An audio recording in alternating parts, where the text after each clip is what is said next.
Can't beat us, join us, please bring your coinage. We sink three-pointers, money shots, all net, all vets. Bumps we not, jet skiing in them sunny spots.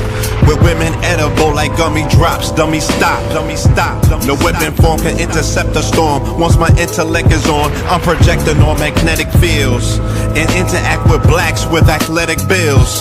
I'm all about growth and development like residents of Ebbets Fields. Not to choose between woo and chew. We wanna line them colors up like a Rubik's Cube and fade to black, yeah, the truest hue.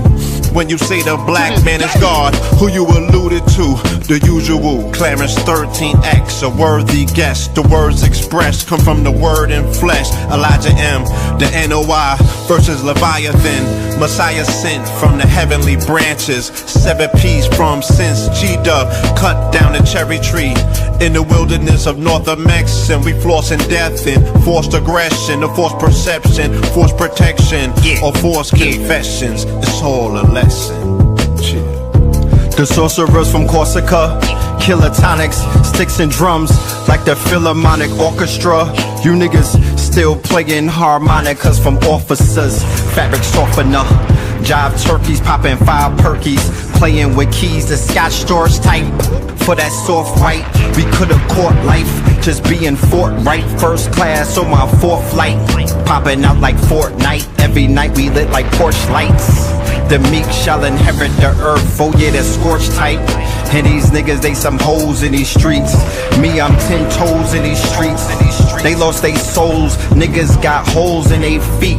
Shit, I'm just worried about the craft and how to perfect it. Not worried about the craft, yeah, that's out of perspectives. Focus on the chip like I'm Robert Kraft, and then how to protect it.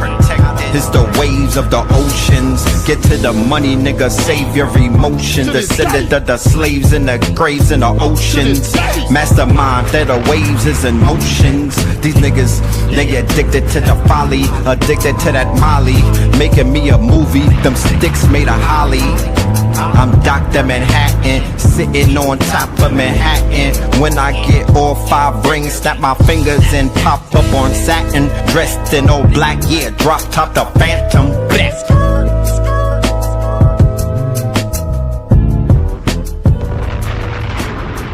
From TV.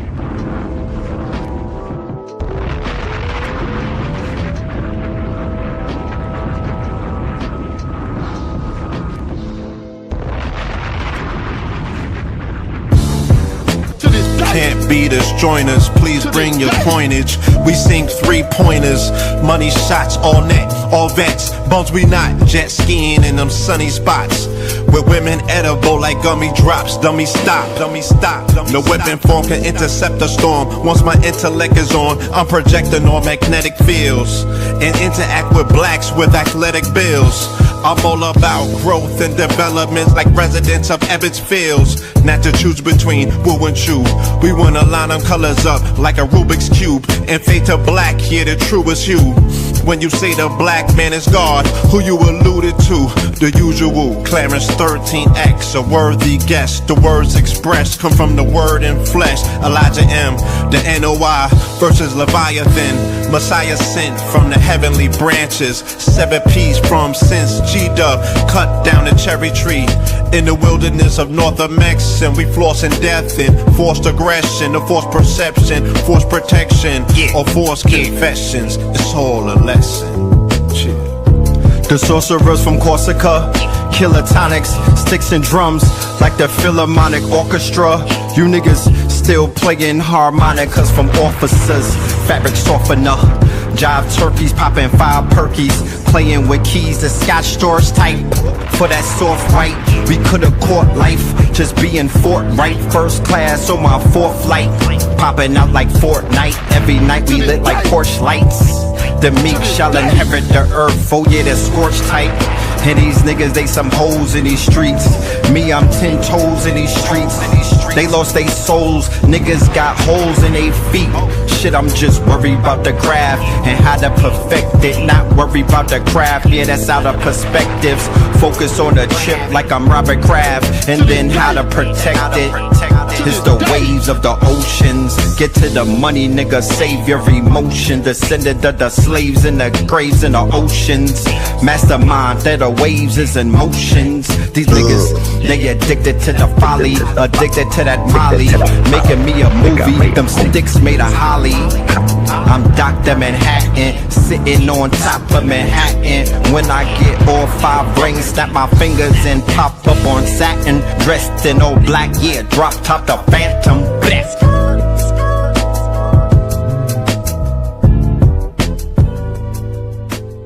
Crumb TV. Peace to the family, peace to you and yours. Peace to the family, peace to you and yours. Peace to the family, peace to you and yours. Peace to the family, peace to you and yours. Welcome, welcome, welcome to another episode of Sacrilegious Sundays. You are now rocking with the best. Yes, this is your host for the evening, Brother Red Pillar. And that song that you just heard right there, that is Theta Waves featuring the Twin Pillars. Yeah, I wanted to hear that shit with bombs going off in real life yesterday. That's the only, when you really think about it like that, that's really what I wanted. I wanted to hear that at 20 decibels with bombs, fuck a firecracker, bombs going off type shit. You know what I mean? We got to make that happen. You know, we got to make that happen, like for real, for real. I need to hear that at deafening. I need to hear that when my ears start ringing type. You know what I'm saying? For real, for real. That's what I need. But anyway, how's everybody doing today? How's everybody doing today? You know? Hope everybody is good on this good Sunday. I hope y'all had a safe, strong end type shit. I hope y'all been protecting yourselves from this heat. Y'all not out here heat stroking and whatnot with your pale cousins, you know? I hope it. You say you got a verse for that. Yo. You know how Big Daddy Kane did the open verse? Like, I won't be stingy with it. You know what I'm saying? I don't want to get down like that. Like, I do think that I'm going to talk to Blue. We might have to open verse that ish. I think we might have to open it up. You know what I mean? Let y'all do what y'all do. You know what I'm saying? I want to hear y'all dance on that beat, you know? Type, yeah. That's not the... I'm really thinking about that. I feel like we deserve that. You know what I'm saying? We definitely deserve that, yo. So, man, oh, man, oh, man. We're going to talk. Let's do the roll call. Let's see who's in the building on this Sunday. You smell me? Shout out to everybody pulling up. Shout out to everybody pulling up. Yes, indeed. All right, let's see who's outside. Yes. Y'all feeling that idea? Y'all like, yeah, let's do that. I'm gonna talk to like I said, I'm gonna talk to the pillar. You know, I'm gonna talk to Blue about that. You know what I'm saying? And it's only, and I'm I turned down a epic. I'm not even gonna say the artist's name. I'm talking about a legendary artist. A legendary artist. I was like, he was like, "Yo, I need a verse on that," and I was like, "Nah, fam. I like this shit the way it is. I don't. It's some things you just don't mess with. You know what I'm saying?" I was like, "That shit is just rocking as it is. I don't even want to remix. Like, I don't want to change the vibes." So that's what I was thinking, but I gotta let me sleep on it. You know what I'm saying? Let me marinate with it. North Miami in the building.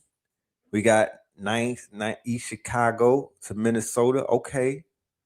That's like the route that y'all take, right? The Chicago to Minnesota route. That's like a thing. You know what I mean? Like how New Yorkers is in North Carolina a lot. You know what I mean? That's like a natural progression, right? Chicago, Minnesota.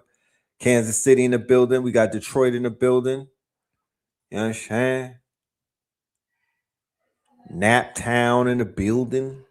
Alabama in the bill. We got Boston up in this biatch.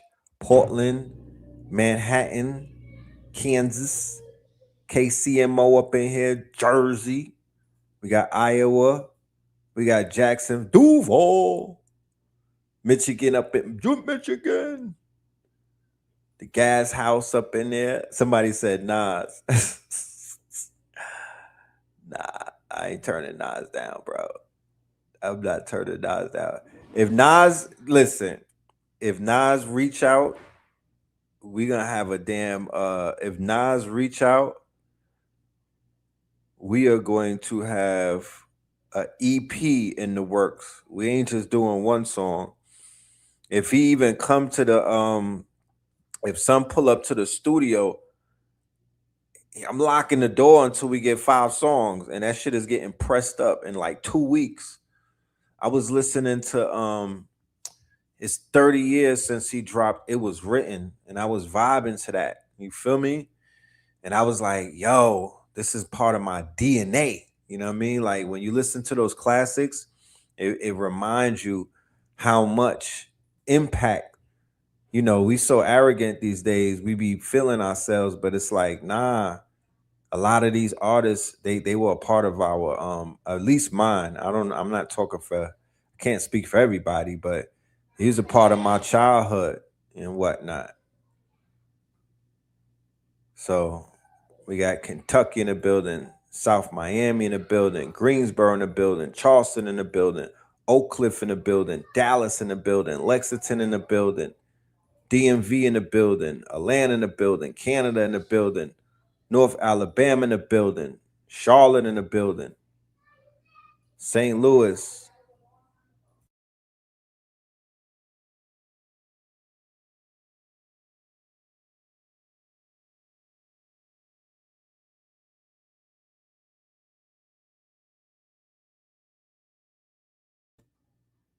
St. Louis in the building. Oakland up in this thing. Lansing in the thing. Cleveland in this thing. Vegas. PA. All right. Sacrilegious Sacramento up in this thing. You know what I'm talking about? Jersey up in this thing. Orangeburg, South Carolina. I never drove through there. Shout out to Orangeburg. St. Louis, Missouri. Delaware. Shreveport. Pittsburgh. South Carolina. Cincinnati. Some songs are themes to my life, right? Like literally themes, like not just a lyric, not just a verse, not a little catchy hook and whatnot. These shits are thematic. So there's not too many artists that really catch me and you know, have still, it gives me that goosebump feeling. But Nas is the classics, to be honest with you. The new music, I still rock with him because he's keeping up and whatnot. He hasn't necessarily, you know, he's not really like, he hasn't fallen off. But I prefer the classics, respectfully. I prefer the classics, you know, definitely. He was born in 94. Oh yeah. You tapped into the classics. You feel me? You was on a vibration when you was born. It's all good. Delaware, St. Louis, Alabama, Belize. All right, Delaware again, New Bedford. Okay, so for everybody that's here, how many of y'all had a tornado either yesterday or the day before? Let me know. How many of y'all witnessed tornado-like weather? You know, I gotta catch that. I thank you for even bringing that up, man. He need a promotional team because, you know, I'm not saying that he needs a promotional team, but we need for the independent artists, We need like a megalithic, we need like a promotional company, a publishing, distribution. Like we need a machine for them. We do. We need a machine for them because they should be pushed hard body, pause. Like they should be getting pushed the same way that the machine is pushing, you know, Young Miami, for instance. Don't get me started, you know. For the record, and I'll just put it out there like this with the Young Miami shit, because they got a lot of people out here, you know, pulling their hamstrings and whatnot over this young girl and her fucking song and whatnot. And I would just say that every year some shit. When are we gonna grow up? You know, every year is some shit. Yeah, the song has a negative connotation. I'm an ex-booster. I cried recently trying to convince, I'm 50 years old, and I was tearing up talking to one of my day ones, right? Trying to talk him off of the roof in so many ways, because this man decided that he wanted to be a booster his whole fucking life, and his life is destroyed. And he has a lot of situations where, you know, shit is not going right for him. And he told me boosting in 2025 and 2026 is like, you know, strapping a bomb. It's a suicide mission. And I'm like, damn, my heart is hurting and whatnot. And I'm tearing up talking to this man, trying to steer him right. You know what I mean? But I think it's too late. It's too far gone. So I know the negative effects of that life. You know, I know the negative effects, and I'm here to let you know, fast money, it just ain't real money. It's not sustainable. You know what I'm saying? Is that song gonna convince people to become boosters? I have no idea. I know the scammers are getting more time than boosters and whatnot. You fuck around and start scamming and shit and get jammed up, you looking at 40 to 50 to 60 you in the feds. So I can't single out Young Miami, because damn near 95% of the songs on the radio, if you were to follow everything that they were saying, your ass would be in the pen. Your ass would be on lockdown. Your ass would be in a clinic somewhere. Let's be real. We could take an audit of everything that's coming through the airwaves and whatnot. Don't single her out. Don't single her out. You know? I would say we need lyric reform.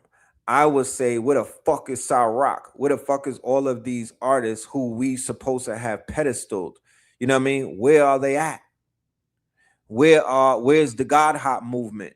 Where's all of these nice artists at? Did they lose steam and whatnot?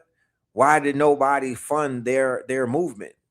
You know what I'm saying? All of these basketball players, why can't they get a loan from Kyrie Irving or Jaylen Brown? Like, who's their favorite artist that's smart? You know what I'm saying? What the fuck? Who's their favorite? Where's LeBron's favorite woke artist? Why don't they fund them? Where's Lizzie Jeff? Like, where are these artists who could become the balance? Because they're like, there's no Queen Latifahs out here. That's a lie. That's a goddamn lie. You know? That's a goddamn lie.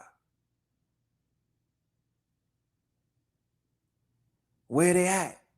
Because me personally, I'm not a conscious rapper. That's not my bag. I'm not a woke rapper. I'm not a conscious rapper. My discography is not screaming fight the power. That's just not what I'm doing. I'm more of a God hopper. You feel me? I'm a lyricist. I like bars, you know, and I got different flows and whatnot. So I don't pigeonhole myself. I'm not stuck in a and I don't want to even want to identify with anything. I just am an artist. Like, I could pick up a paintbrush and just paint like how I regularly draw. I just draw based on how I feel, you know? But where are the artists who agreed that this is what they want to be? You know what I'm saying? That's what I'm saying. Like, could anybody describe what Scorpio King is as 10 years old? Could anybody describe what that sound is? Because I don't know what that sound is. But it was a defining sound in 2016. It was a soundtrack to a movement, but it wasn't about it wasn't like Tribe Called Quest. It wasn't like backpack rap. The shit that Cambada is doing, that's not backpack rap. That's not boom bap rap. So I don't even know where we fit. I wouldn't say, yo, I mean, for the hell of the clout, I would say if you a conscious chick with a septum ring and you want to get some motherfucking clout, go and diss her. Go jump on her beat and clean it up. You know? Go jump on her beat and don't get at her. I mean, fuck that. Get at her. You know what I mean? You might want to get at her. She likes getting peed on. There's a lot of things about Young Miami. If you wanted to battle rap her, you could go at her, but that would just be kind of like tasteless. But hey, they all tasteless. Don't start getting you know what I'm saying? For the sake of anything, don't start getting all sacrilegious now.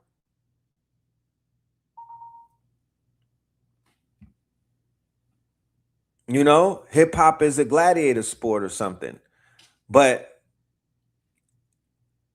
I'm torn. I'm torn because I'm not here to promote that shit. I don't like when I saw her performing in New York City at the Knicks parade and she was on a float and they were talking about spin that shit. I was like, what the hell? What type of tasteless trash? You know what I mean? Like, what the hell are we? Why is she in New York? First of all, I think Fat Joe brought her out there so they could shoot a video. You know what I mean? He's trying to revive his career and fight back against the pushback that he got from the FBAs. They had him on the ropes. I must admit, y'all almost had that nigga. Y'all did. Y'all should have kept him. Y'all should have kept up with him. Cause that nigga's back in rare form. Fat Joe with the knock knees, he's back in rare form. You know what I'm talking about? Yeah, y'all didn't kill him. You know what I'm saying? You know what they say about them? If you don't kill the roach, he gonna come back with an immunity. So now Fat Joe is back. He's starting a whole campaign. He got Jadakiss as a silent killer with him. You know what I'm saying? Like he done went and formed Voltron on y'all. He got Mano. All of the New York rappers is backing up Fat Joe. You know what I mean? They're not gonna let him die. Y'all had him for a moment. Y'all almost checkmated him, but no cigar. But when I seen on the float, I was like, what the fuck? You know what I'm saying? Yeah, Jada saved him. Jada saved his ass. We already know this. You know, I don't know I don't know what type of deal, because they not even buddies like that in real life. I didn't even think that they was buddies like that. You know? He got the podcast right after the FBA shit. Right. Now his ass is up. They got his ass like he's up.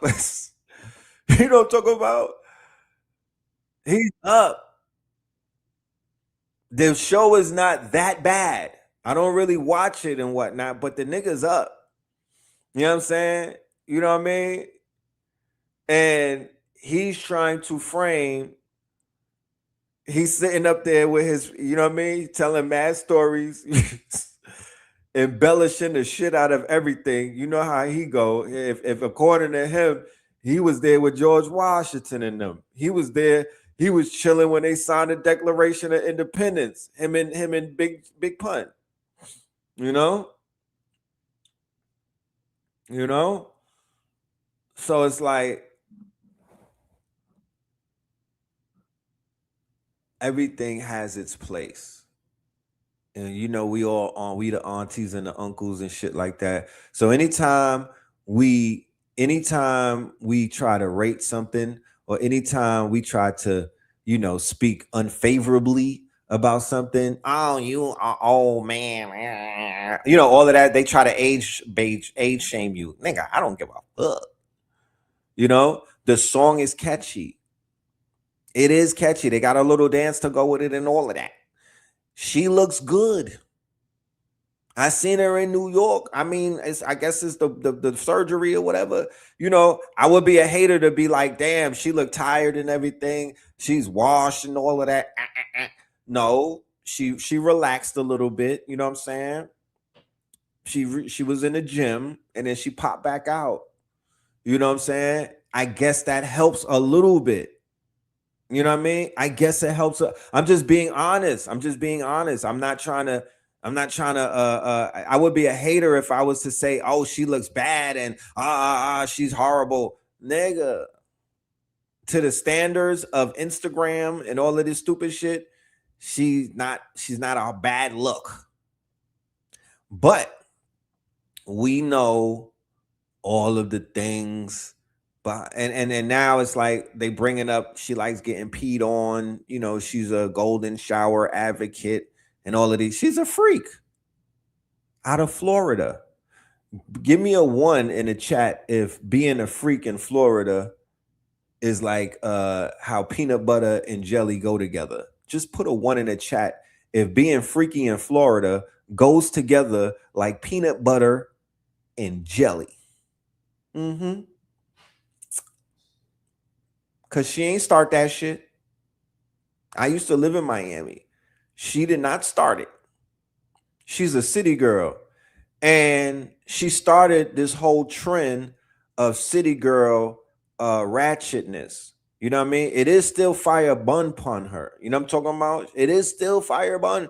Don't think that I'm up here trying to cap for no goddamn Young Miami or nothing. It's fire bun pun her. Because she did steer the young women. Because if they bring it up, all spin that people are boosting. Nigga, she's a city girl. You forgot? People's mentality is like very short-sighted, and she's a fucking city girl, bro. She started that trend. She helped to start that trend where young girls are putting their bodies up in Miami. They said that Miami, everybody in Miami damn near selling themselves right now. You feel me? All of the girls in Miami is like for sale. So the fact that her proclivities, remember that word, right? The fact that her proclivities, this is where it gets weird, right? It started with like a Trina. Trina's not a bad look on the eyes, okay? Trina, when she first popped out with Trick Daddy Dollars, right? When Trick Daddy Dollars popped, right? She looked good to people. Remember back then? Trina was like an anomaly and whatnot when she popped out. Niggas was like, oh shit, everybody didn't look how she looks now. Everybody they cloned her later on. And when she first popped out, it was kind of like, oh shit, that she's rare. She looked good and what she's on that. The fact that she looked good to what looked good standards was, but then she was into some real freaky shit. Freaky by today's standards, no. Freaky by back in those days standards, yes. You know, Nia. And she was talking about prostitution and all of that. You know, Nia. Right? I saw the influence because when a pretty girl who's turned out, right? When a pretty girl who's turned out gets on a stage and gets on a mic and she starts saying some other shit, yeah, that's when it really goes down. You saw it with little Kimberly Jones, when she popped out, right? When she popped out, the fact that she was into, and it's almost like when you look at it, we could break it down, but it's stages to how they are unfolding their proclivities. I'll just say proclivities so we don't start acting like we're like this is an Amish podcast and we're over here pointing fingers. This is not you know what I mean? This is not TD Jake's show right here. But this is also not a show where I'm getting up here to be a slob. I'm not getting up here to be a quote unquote. I want to be responsible, but I also want to be real. You know what I'm saying? But I also want to be real because I was outside. You feel me? I was fucking with the goddesses. You know what I'm talking about? Yeah, I was never paid for nothing. Well, I did pay for the Uber. But anyway, I wasn't, I wasn't a part of it, but I was boosting. I was a part of the boosting era. That's my name was known. You know what I'm saying? But I'm not trying to be messy. And I'm not trying to be one of those angry men who you could tell 5 minutes into their talk that they have a disdain for women, right? Foxy Brown, it was a duo. It was Foxy and Kim. It was like, and Foxy was bad and Little Kim was bad. And the shit that they were talking about hit differently because they was bad. And then it didn't help that they had some flow with them. You know what I'm talking about? It wasn't like they was doing nursery rhymes and whatnot. They had flow. So Foxy was convincing the girls to kind of like really fuck with like, like the real killers. That was her thing. Like she's on a Greyhound moving pounds. She was promoting like the mule lifestyle, like moving weight for niggas, lining dudes up for other dudes. That was like Foxy Brown shit. Like she's Trinidadian, right? She's Trinidadian, I believe. She was for lining niggas up. That was Foxy's thing. Like she was there to kind of like, she was the equivalent of the girl who Max B caught that charge. Max B had a stripper girl and she set one of the dudes up and Max B came and robbed him. That's the type of shit Foxy and them was promoting. Yeah, the firm and all of that. You know what I mean? And hanging out with like the Willies and everything. I'm not saying that she started the backdoor trend. No, but she kind of like, her energy was kind of like backdoorish, right? Foxy Brown, Little Kim on the other side was a little more, she was with the boosters. She was with the scammers. She was with the, she was with the shooters and she was with some of the street dudes. She was with Junior Mafia, right? So they were still clashing with each other and everything, but them clashing drug. Remember when I said before, when two elephants fight, the grass suffers? So just them clashing created a force field in New York and thus outside of New York around the world because they were featured. This is before the internet. They were like front cover of the Vibes, the Source magazines. So by them, they created like a magnetic field that sucked all of the women into it. You dig? She was rapping about Coke cans. Yikes. Yucks. So yeah, Little Kim was giving stripper energy, like corn energy. Foxy Brown was more so giving like, we gonna tie niggas up. Firm biz. Thank you, Slauson Girl. What up, Slauson Girl? You feeling this conversation? You know what I'm talking about? Because I know you out there on Slauson and shit. It gets real and whatnot. You know what I mean? I'm just trying to keep it. I'm not trying to be biased. I just want to keep it a little journalistic and give people some context and whatnot. Because yes, it is deeper than Young Miami. We do have this conversation either every summer or every other year and whatnot. And it's an interesting conversation because still there's people that are being affected by the lyrics, by the music, by the frequency. That's not going to go away. Okay? That's not going to go away until we learn to balance this thing out. And until we could, the movie Sinners. Thank you, Ja Inslee. The movie Sinners. It showed us in Technicolor how powerful the frequency is. We saw it in real time. We know what it is. Shout out to Sammy smoking stacks. And now this is not a movie. This is real life. So it's a difference. You know what I'm talking about? This is real life. But then look at how karma works. Foxy is deaf right now. Just look at the irony in it. Foxy can't even hear. She can't even hear, right? And there's been talk, she's not even in the limelight no more. You know what I'm talking about? She's been blackballed, pushed out the industry. They talk crazy about that girl. Then look at Little Kim. Look at what she's going through. You feel me?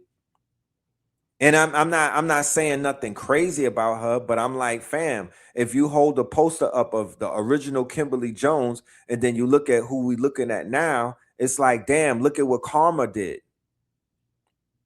That's Karma. I saw Lauryn Hill at the BET Awards. I saw Queen Latifah at the BET Awards, right? I saw MC Light at the BET Awards. I saw Nia Long. I saw a lot of the women. I saw Erica Badu. I saw Jill Scott the other day. So it's like the women I saw Eve on the couch the other day doing interviews. I saw Janet Jackson with Farrakhan's son at the funeral. So they look amazing. They look frozen in time. I saw Nasir Jones. He looked younger now than he did when he was beefing with Jay-Z. Or no, when he was married to Khalees. Anybody that could survive Khalees and still look young like that, you got the Henrietta Lacks cells. They need to get this nigga DNA. You know what I'm talking about? You saw Miss Jackson, right? You seen her? I seen her. She chilling with young Farrakhan. Respectfully. Queen Latifah look amazing. You know what I'm saying? They all look amazing. So when even Khalees is looking good, God, oh man. Lord had mercy. One-way ticket to Kenya or wherever the fuck she at. You know what I'm talking about? Yeah. To go plant some corn and some eggplants and some pumpkins and some yams. Yeah, she got a farm. Yeah, that part. Anyway, they don't talk about selling box. They don't talk about prostitution. They don't talk about none of these things in their raps. They're not talking about setting men up and tying them up and, you know what I'm talking about? Yeah, she was with Bill Murray. That's why she's on a farm now. Trying to get her, you know what I mean? She was with Bill Murray and she had to go to Africa and repent. You see how that works? You see how that works? Bill Murray he sent her ass to Africa. She had to be amongst the tribe, my niggas, to get her shit back. You know? The fuck? Bill Murray, I think that was a rumor. I refuse to believe it. You know? But anyway, these girls, these women, I'm sorry, you know, it may help that they don't have no men stressing them out because, you know, they be, you know, Queen Latifah is dodging a relationship. MC Light out here dodging niggas. You know what I'm talking about? Yeah. They don't got that type of stress. But Little Kim, with the men that she was with, World, she was with a super uber gangster, World. Then she was with a few other niggas that drove in the ground. You know? Foxy Brown. She was with Polite. You know, they were dating. She was with Michael Nowak, nigga. She was with Baby Sham or, you know what I mean? She was with Corrupt. Yeah. She ain't dodged them enough. You know what I'm talking about? I don't know how she looked. I just know she can't hear right now. And you know, that's a horrible thing, man. But I'm sure that she's holding it together. Foxy is a gangster. You know what I'm talking about? Foxy she's a gangster. She ain't, yeah, that was Polite's girl for a minute. He was about to bring into the community. Facts. Tracy Ella Ross. Ain't she pregnant? Is she with child? Or am I hearing things right? Where is Doechii? I have no idea. 11:11, all Moors go to heaven. Where is Doechii at? The fuck? She ain't dropped no freestyles or nothing. She got money. She got money. She don't want to rap no more. The fuck? I thought the name of the game when you get on is to rap and keep rapping. She out the way creating like Tyler. Okay. I saw pictures of SZA the other day. Lord have mercy. You know she a Scorpion, so she crazy like me. All I could do is shake her hand. But SZA, yeah, her skin glowing. She doing the inward work. That's what's up. That's what's up. I'm sure she enjoying life. You know? You said Trina still looking good? Trina got like a woke man. Like her boyfriend is like a woke. He look like he read books. Scarlett is outside. Watch out. She got a new one coming. Scarlett is outside. Where's Kendrick at? He's letting Baby Keem shine. You see how that works? Baby Keem, when Kendrick is out, you don't see Baby Keem. And then when Baby Keem pop out, Kendrick go inside. They don't want to hog the camera. You know what I mean? But you know he cooking up something. Yeah, Scarlett is coming. Scarlett is I seen her shooting a video and all of that. She shot a video with the girl who beat the woman up at the Knicks parade that was twerking on a light pole. Yeah, she's in the video. Watch out for that. Family Ties. Yeah, I like the Casino album. Yeah, Baby Keem is a great artist. Young Ma, Young and May. Young and May. Young and May. I like Young and May. She got style. You know? I think she funny. Where's Lauren London at? That's a good ass question. You know what I'm saying? Healing. I guess she's healing. I did not hear Tierra Whack's album. However, I am a big Tierra Whack fan. Don't ask me what my favorite song is. I couldn't tell you. But she's a dope artist. I like her. I like Rhapsody. I just think when I see Rhapsody, I see Black Lives Matter. Respectfully, it's like I see Talib Kweli. I see, you know, that's what. Yeah, Rhapsody just dropped something. Yeah. Mona Leo.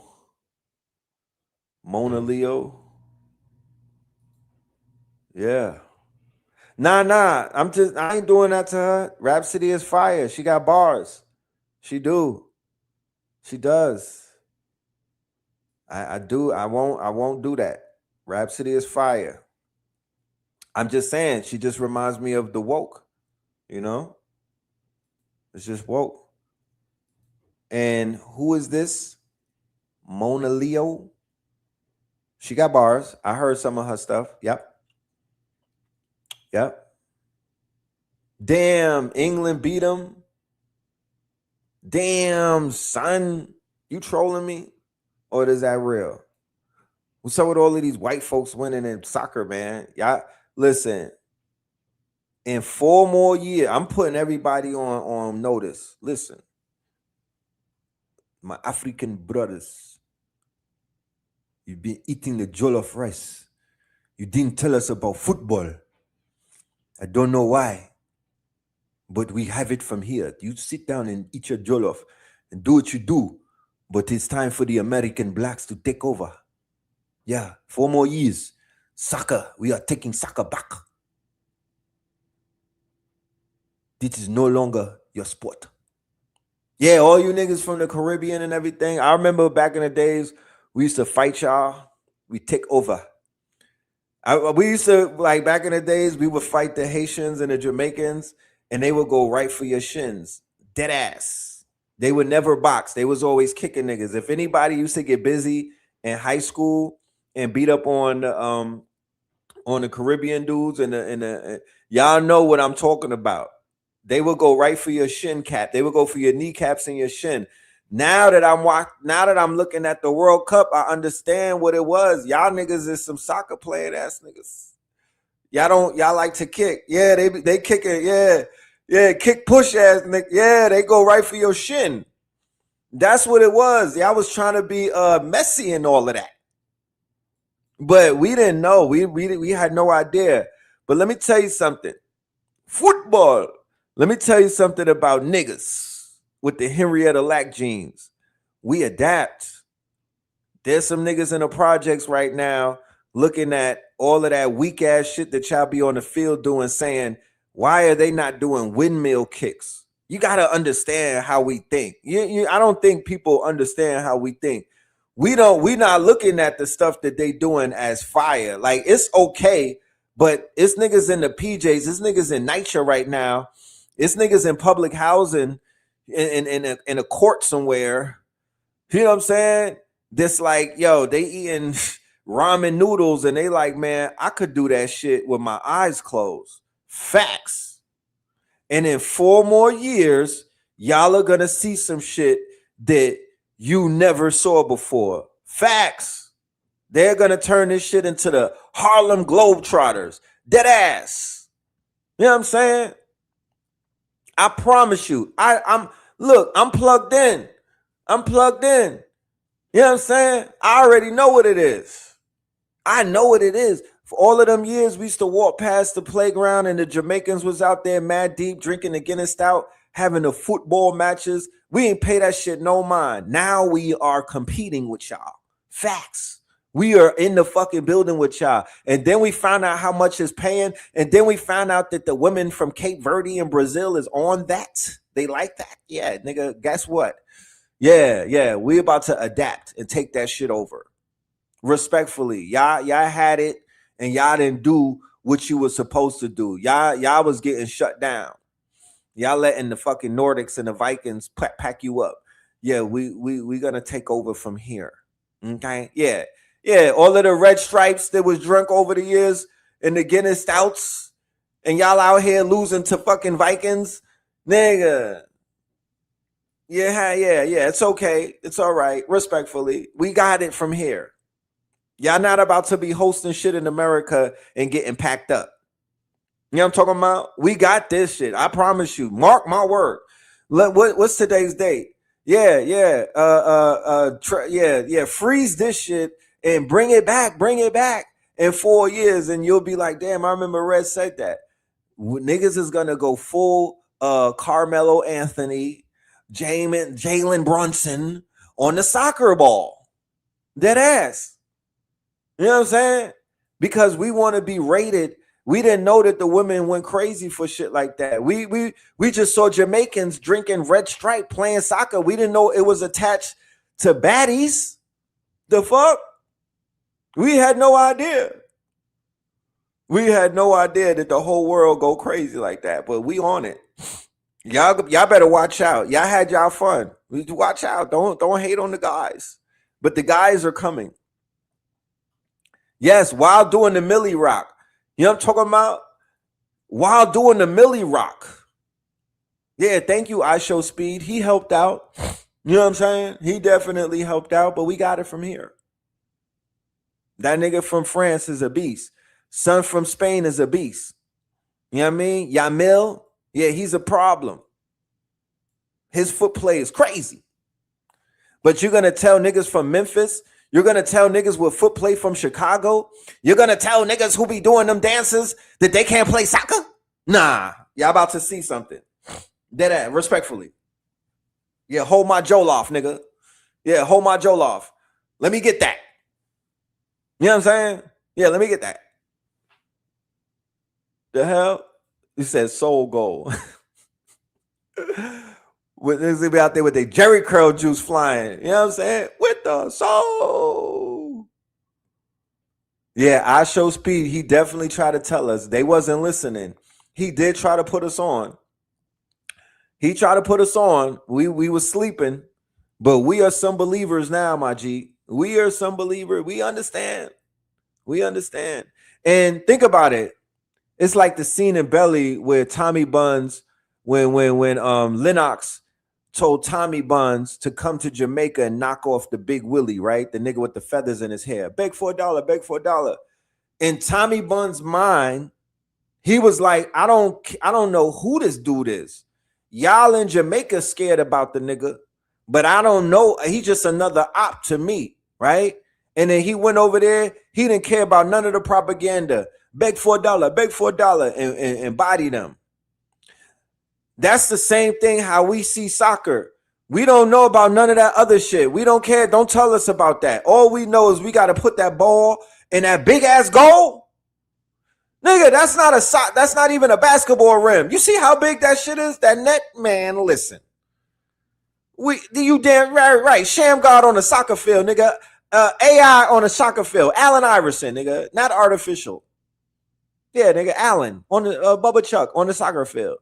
So we don't have that type of hang up. It's mental. It's all mental. You're not gonna stump us with Messi and a nigga. They look sweet to me. I don't know what y'all looking at. Ronaldo and all niggas look sweet. What do you mean? So all we finna do is go up in that bitch and kick them down. The same way that when the Africans saw what the football with NFL, they was like, wait, all we got to do is run with the ball to that other side and run over niggas. Oh, give me the ball. They don't care about, they not reading none of the plays. Give me the ball. The Nigerian nigga running through shit because he don't program him with the fear. All he sees is the win. And that's how our people are with this football. All we gonna see is the win. We don't care about none of that other stuff. We like, listen, what y'all will need us to do? Kick it in there? Pass these guys? Oh, say less. How much you gonna pay me? Oh, damn. You look in the stands and whatnot, and it's all of these women waving. Oh, gosh, let's go. That niggas is gonna show off. The Kyrie foot handle. Facts. That's a fact. So now that we saw that the melanated football players are some of the best and have some of the best style, that's the 100 monkey theory. We already uploaded that skill. The skill has been uploaded. We got it. Now it's time to metamorph it. It's going to run through our DNA and through our Henrietta Lack genes. And we about to turn this shit into something different. I promise you. And it's not even going to be in 4 years. You're going to see this shit by next summer. You know what I mean? So, yeah. But anyway, the whole 250th anniversary was the worst thing ever. It was so trash. The 4th of July, it was so trash. And it is a perfect analogy of what the 250 years of these trash ass people have been. It couldn't be anything else but what it was yesterday because these niggas try to celebrate on top of trash. They try to put lipstick on a pig. The only thing that they could have did in the 250th year to help their karma is to sign a paper for reparations. That would be the only thing that they could do is for the orange man, numbers 45, whatever we calling him, 47, whatever, to sit at his oak desk and be like, yo, executive order 666, we are going to give $10 trillion to these niggas. Facts. Because at the 250th year mark, we realize that these are the only niggas that's holding this shit together. If we were to export, if we were to deport every single black person from the North America, that bitch will sink the next day. The Goliath, what do they say? The Leviathan is waking up. That bitch will wake up and swallow this shit. The skies will open up and the aliens will start hitting these niggas, bro. That's the only reason why they are somewhat, they're spared and whatnot. But what did Marcus Garvey say? What is they could talk about Marcus all they want. That man was a motherfucking prophet. What did Marcus Garvey say? He said, look for me in the whirlwind. What is the whirlwind? The whirlwind is the tornadoes. The whirlwind is the sandstorms. The whirlwind is the motherfucking, what's that shit? The tornadoes, the sandstorms, and the hurricanes. That's the whirlwind. and it comes up the coast of Africa. It originates on the continent. That's our ancestors. We in the motherfucking win. In the apocalyptic end times are we seeing in New York? Like, have you seen this? This looks like a scene from a Hollywood disaster movie, but this is actually Coney Island in New York yesterday. I don't know if you've noticed a load of wind wherever you're from, but it's been very windy where I'm from. But nothing like this. Like, people are literally running for cover. Like, a massive wall of dust and debris is just rolling off the coast. Like, look at the size of it. People will still say that this is natural. Like, just out of nowhere, the sky turns black, debris is flying everywhere, people are scrambling out the way, and like I said, it genuinely looks like something straight out of an apocalyptic movie. I've been telling you all for ages, it seems like the world is just...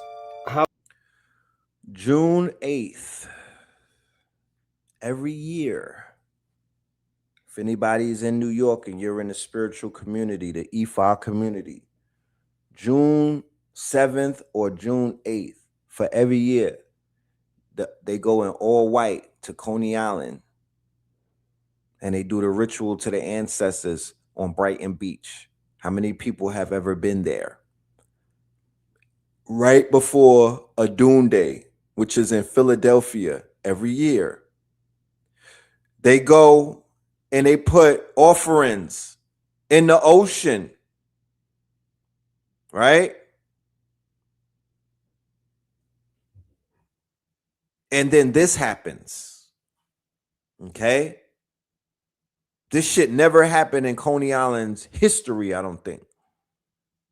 The fucking sky went black, it opened up, and the sandstorm from hell came and washed these people up. They didn't have no warnings on the radio. They didn't have no warnings for the weather that day. It came out of nowhere. And they said it felt like spirits was hitting them. Having loads of extreme weather events, and it's becoming a lot more common.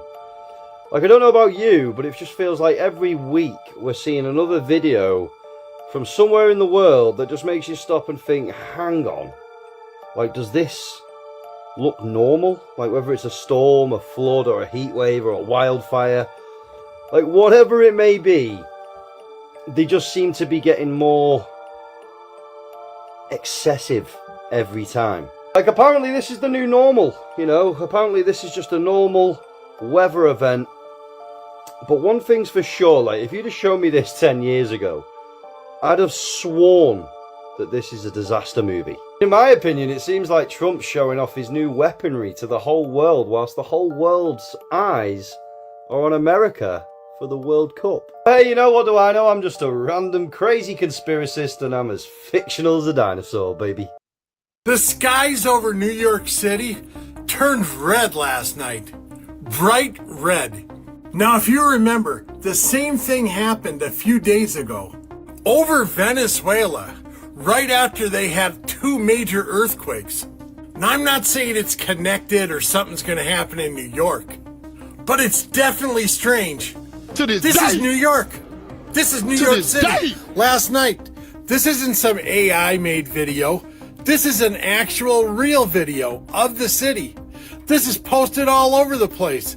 I'm not sure if some news station took this or what, but you can find this video everywhere of New York City's red sky last night. To me, in life, when strange things happen, real strange things, like the skies over a major city turning red, right after the same thing happened in another country, which, by the way, had just had 2 major earthquakes, it doesn't seem like a coincidence to me. I mean, it could be, and it probably is, but it just seems odd. Let me know what you think about this situation in New York City last night. If it's just a coincidence that the skies look just like they did in Venezuela. So look at the poetry of everything. Like, let's just look at the poetics of it all, ladies and gentlemen. On the 250th anniversary, right? The Empire State, really the capital of the world, right? That is a reflection of the crash capitalism, you know, robber barons, the consolidation of wealth and power, right? There's no better place to highlight some crazy shit like that other than DC. But DC is already toe up, and DC got toe up by a damn hurricane / tornado yesterday too. All of them white folks ran inside of the African American Museum. How about that? You know what I'm talking about? The shit that Oprah built. And you know, red skies. I'm talking about, as you can see, blood red skies. You know what I mean? It's really just the great divine speaking through signs. Like, this is a very, very, very bloody place. Now up to 15 mass shootings in the United States of America in just the past 24 hours on 4th of July and the 5th of July. This weekend, 15 mass shootings. This is from the Gun Violence Archive. I'm going to run through them quickly because there are so many of them. You may not hear all of them on the news, but you need to hear it because we cannot normalize this. In Gary, Indiana, 6 people were injured. In Grand Rapids, Michigan, 4 people were injured. In Pennsylvania, 4 people were injured. In Fort Wayne, Indiana, 1 person killed, 8 injured. Pensacola, Florida, 5 injured, 1 killed. Chicago, Illinois, 7 injured. Radcliffe, Kentucky, 3 injured, 1 killed. Compton, California, 3 injured, 2 killed. Mount Clemens, Michigan, 5 injured. San Antonio, Texas, 3 injured, 2 killed. Hilton had 7 injured. San Bernardino, 4 injured. Brooklyn, 8 injured. Centerville, Mississippi, 7 injured, 2 killed. Dayton, Ohio, 4 injured. This is the reality of the United States of America. Spread the word. I'll have more updates for you soon. Follow along, stay updated on all the news you need to know about. There'll be more to come.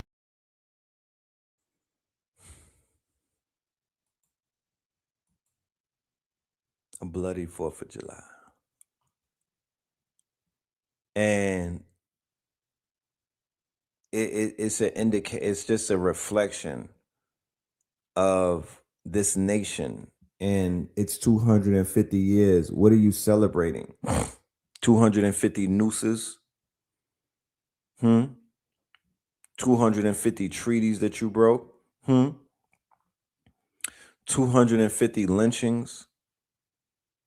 What's the celebration about? You can't celebrate something if you don't atone for something first. You can't put lipstick on a pig and tell me that's a bad bitch. You know what I'm saying? You cannot do that. So even with America hosting these games, as you can see, you know, these games are quote unquote crooked. I'm watching the games and I'm like, this is some crooked shit. The FIFA thing is a farce. That's European supremacy all over again. That's European, that's colonialism. These are some crazy ball heads, y'all. Yo, check this out.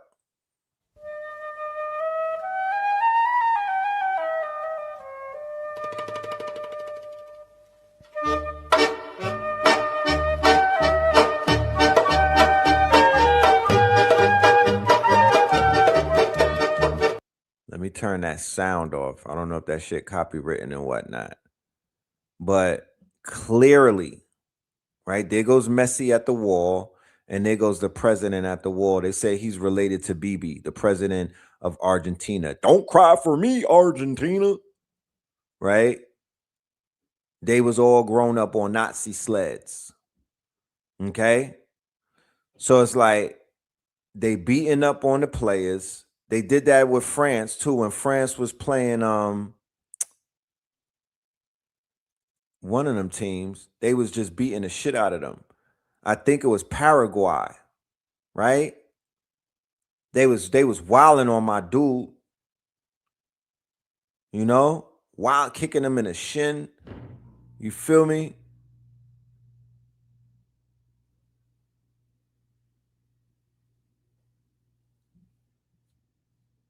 These people right here, the FIFA bosses, they crime bosses, they look like mafia bosses. They were celebrating like they won at the end when Messi and them won. They were celebrating like they did not want these black people from Cape Verde to embarrass these quote unquote. They were scared to death. Look at their faces. I need to see their faces break in this tournament. I need to see these Argentinian face break. I need the whole crowd to cry. That's what I need.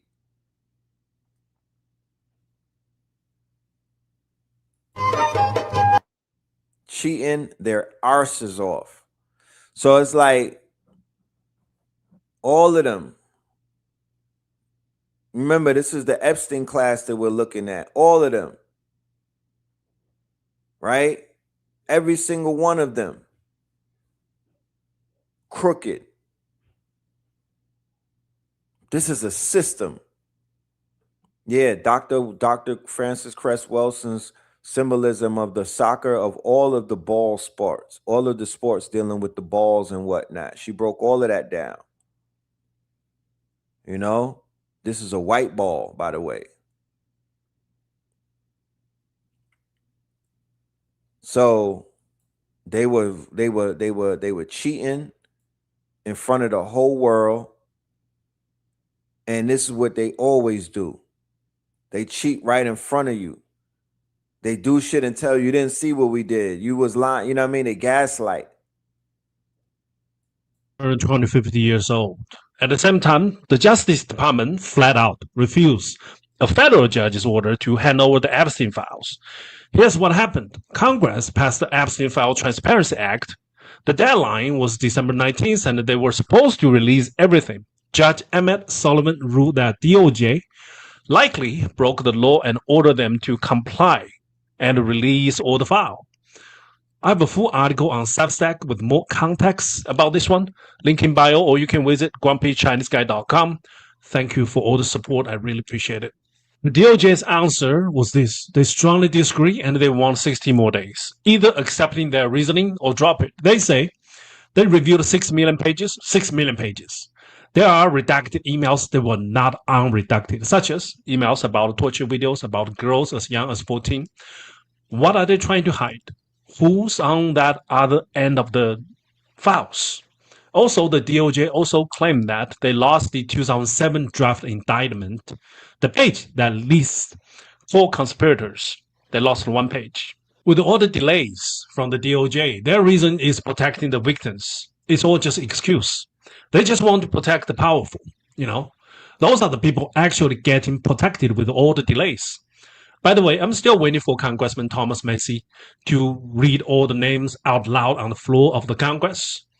He'll be gone in January, so let's hope he does it as soon as possible. For 250 years, with all the accomplishment, the moon landing, the nuclear bombs, all that, and you still cannot arrest few pedophiles.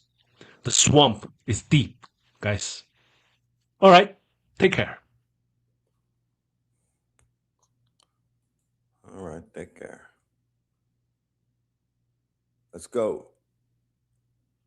So they will have us believe, because of, once again, programming, and because of the lies that Hollywood told us, along with those textbooks from Robert Maxwell, that none of us ever fought back, that we were scary, that we were subservient. They gave us, in high school and all of that, they gave us the Martin Luther King story and narrative, and I don't know how slick they was with it, but they was able to tie Chicken George and Fiddler, right, and all of and Kunta Kinte. For some reason, they was able to juxtapose their subservient, them getting buck broken and all of that, with Martin Luther King and the civil rights. We didn't really see nothing in between. We just saw Chicken George and then MLK. And it's like, that's what we grew up thinking our people were on, all of our people. We was like, these niggas was Chicken George the whole time. These niggas was chickening about anything George. That's how they had us feeling, like all of us always turned the cheek. We was always getting attacked and running away. We was always getting, they was always setting it off on us. That's how they had our people thinking facts. But they did not want us to know that we was fighting back. They did not want us to know about the deacons of defense. They did not want us to know about no type of paramilitary action. They did not want us to know that our people was walking them people down. In black armies that defeated the original KKK. They don't want you to know that the original Ku Klux Klan didn't disappear because America found a moral conscience. It was crushed militarily on the ground by organized black armies. The system loves to condition us to believe that after the Civil War, newly freed black Americans were just passive, weeping victims waiting for white politicians to save them. But the authentic military registries uncover an explosive, unfiltered history of raw, organized black power. By 1870, the South Carolina State Militia was majority black. Men who had been legally categorized as property just 5 years prior were now wearing pristine uniforms, holding state-issued rifles, and carrying the legal authority to arrest white terrorists. When local Klansmen murdered a militia member in York County, a fearless former slave turned military commander named Captain Jim Williams mobilized 600 disciplined armed black men. They executed a clinical, silent midnight march, surrounded a luxury plantation fortress, and forced 11 elite white terrorists down onto their knees at gunpoint without firing a single civilian shot. Wherever these black fortresses actively patrolled, Klan violence plummeted by an undisputed 90%. The original Klan didn't retreat. They were defeated by black men who built their own blueprints for self-defense.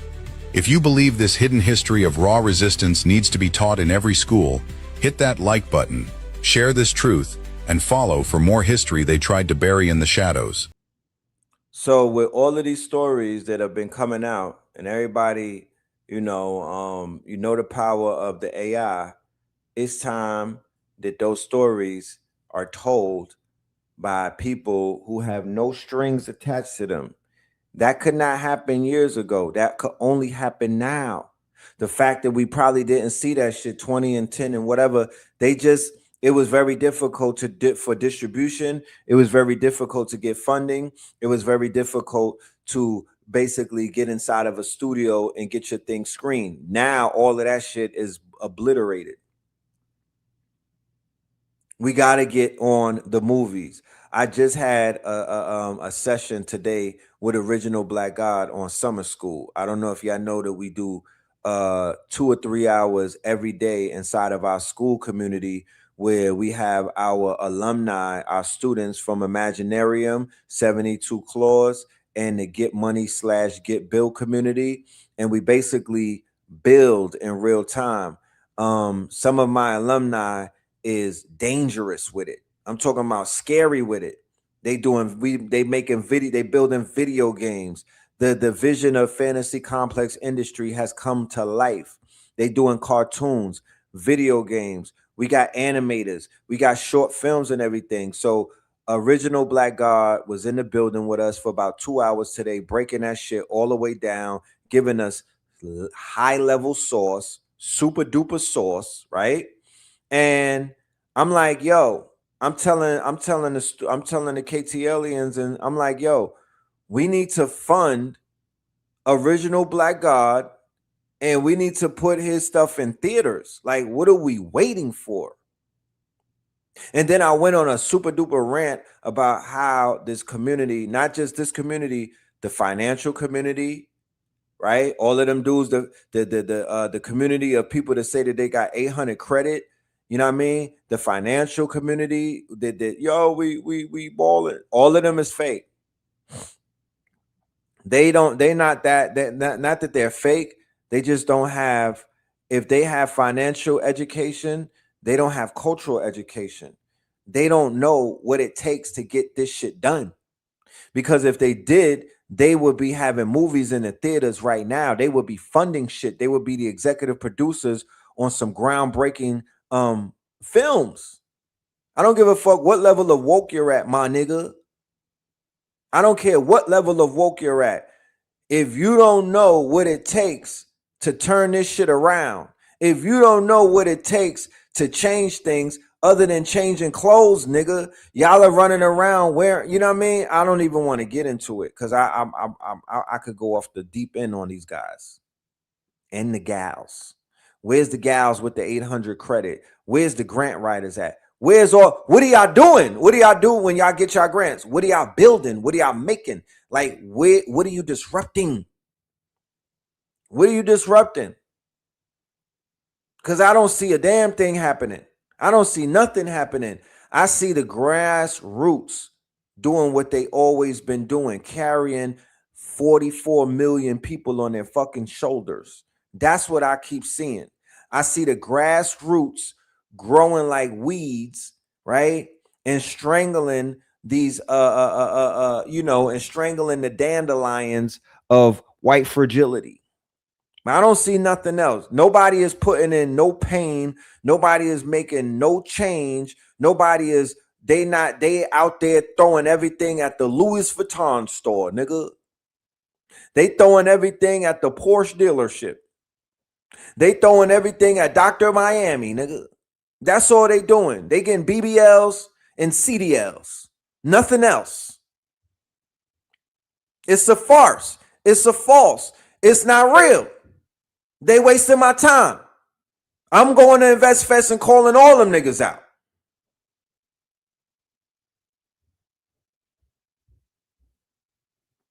The mega churches, with all of the fleecing that they do every Sunday, where's your films at? Fuck the Medea shit.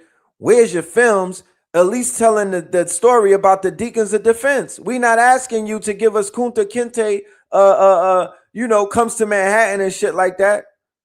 We not asking you to give us the Mansa Musa epic story, niggas.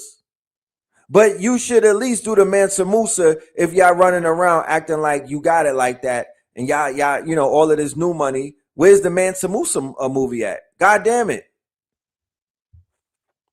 Nothing revolutionary. Nothing groundbreaking. Nothing bar raising. Not a fucking thing. We're not even a micro drama.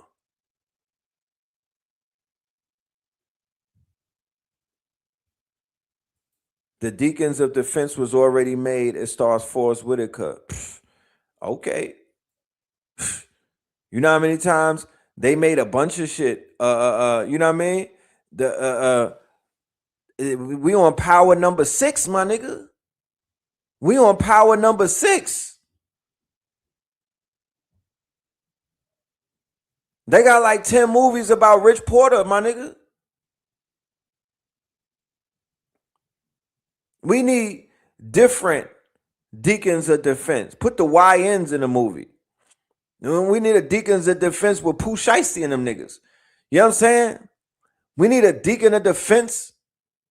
We need a bunch of this shit. Like I said, to make a movie right now, you could make a movie with 50 bands. Down from 50 million. You could make a 50 million you could make a movie that looks like it was $50 million budget on 50 bands. You just got to sacrifice. Super duper facts. You got to get all of these greedy niggas. You got to get your money on the back end. You know what I'm saying? Sacrifice. Go get a house somewhere in El Segundo. Hook up some computers. Get 1 million tokens and cook. It goes now. You know how they said with the movie Sinners with Ryan Coogler, they just patted him on his head and was like, you could get your rights to your movies in 25 years. And nigga, I want it in 25 minutes. What are you talking about? Are you fucking dumb? 25 years? That ain't, nigga, what? This country not even gonna be here for 25 years. Are you dumb? I'm not doing that. I need it now. I need everything. So now we're in a position where we could get everything straight to distributor. No middleman, nobody in my pocket, straight to distributor. Fuck the Cannes Film Festival. I don't need it. You could take these movies on a road, Chitlin Circuit. You could take these movies on a road, Chitlin Circuit. Free jollof rice, nigga. We go to Africa. You come to the movie, you get free rice. We gotta market. We got to do something. Young Miami at the premiere of the movie doing her. If we not gonna cancel her, we gotta use her. Direct to consumer, dead ass. They got Mansa Musa in the works. I'm good on that. You know how many years I've been hearing that? There's supposed to be a Taharka movie, not Bay, the Taharka African King movie. There's going to be an Akhenaten movie. There's going to be a Mansa Musa movie. They were saying that 10 years ago. I'm good. There's supposed to be a Moors movie with Michael J. White. Remember that? Now that I got a little more knowledge on, and I go back and look at the trailer, He shot that shit on the iPhone, the Michael J. White shit. He shot that shit at somebody's house. That shit trash when I looked at it. You know what I'm talking about? That shit looked like trash. It was hype 10 years ago when I saw it. But now when I look back at it with a different eye, I'm like, that shit was in somebody's backyard. They did a BMF miniseries. They did a goddamn Power 1, 2, 3, book 1, 4, 5, 6. They did that horrible ass TV show Empire with Lucius. Fuck out of here. We don't need to wait for nobody. We don't need to wait for nobody. We got what we need right now, bro. That's what I'm saying. Because the film is going to break the spell. They could put niggas under so many spells with these films. We don't know how powerful these films are. Neurocinematics is real. It's real. People are literally getting put under spells with these films. Cinema's real. So we gotta cook. Let me let my girl, man. Y'all give this girl a hug when y'all see her. Cause she be going off. Give sis a hug if you ever see her. For real. I'm gonna be real. I want to have a real conversation, right? Whenever people talk about the artists who make these toxic ass songs, right? Y'all love, and even I have gotten up here and say, oh, well, they don't make music for kids, right? Why do y'all even make this music for the adults? Why would you want to give any toxic messages to your people, to your community, when a message gets in our brains and our brain starts to tell us the things to do based off that message? Why? Why is it okay to say things to your people that will not lead us in the correct way? Why is it okay to give your people messages that would not lead them closer to God, but you're leading them closer to white supremacy? What is the fucking problem? I have never met a group of people that literally get up here, argue, and fight against growth and development. Anything that anybody is saying against Young Miami is for growth and development, and y'all are arguing against that. Y'all are being disrespectful against that. Black women want to be whores. Black men want to be drug dealers. Y'all want to deal with these women because y'all don't want growth. I don't understand the combativeness. I don't understand how anybody can have an issue with anything that anybody is saying against her when it would help us grow and become better. Y'all want to stay fucking mediocre. Y'all don't want to get closer to God. Y'all don't want to get closer to the God energy that black people are trying to have. Y'all want to stay enslaved mentally. Y'all want to stay on a slave ship. Awaken black people. These are the people that we're going to have to leave behind. We identify them and we let the world know who they are, and then we move accordingly. There's no point of trying to get these other black folks on the boat when they don't want to come on the boat. You got to leave some people. Leave these motherfuckers where they're at. If y'all want to stay hood boogers, stay hood boogers. If you don't want to grow, if you don't want, that's okay. We are not going to force y'all. But we're going to verbalize it, and then by your conversation, we going to know if you should be accepted or not. So be very careful. Be very careful about what you say, because you are going to be disowned by the community, the real community that really want to grow, that really want to develop. No grown woman should be a scammer. No grown woman should be dating a black man who has a scam. If your black man has a scam, that means that y'all are going in the wrong direction on the planet. Go with God and you won't have to scam. Have a good night.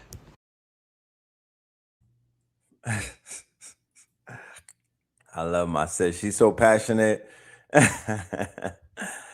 But that's some real talk.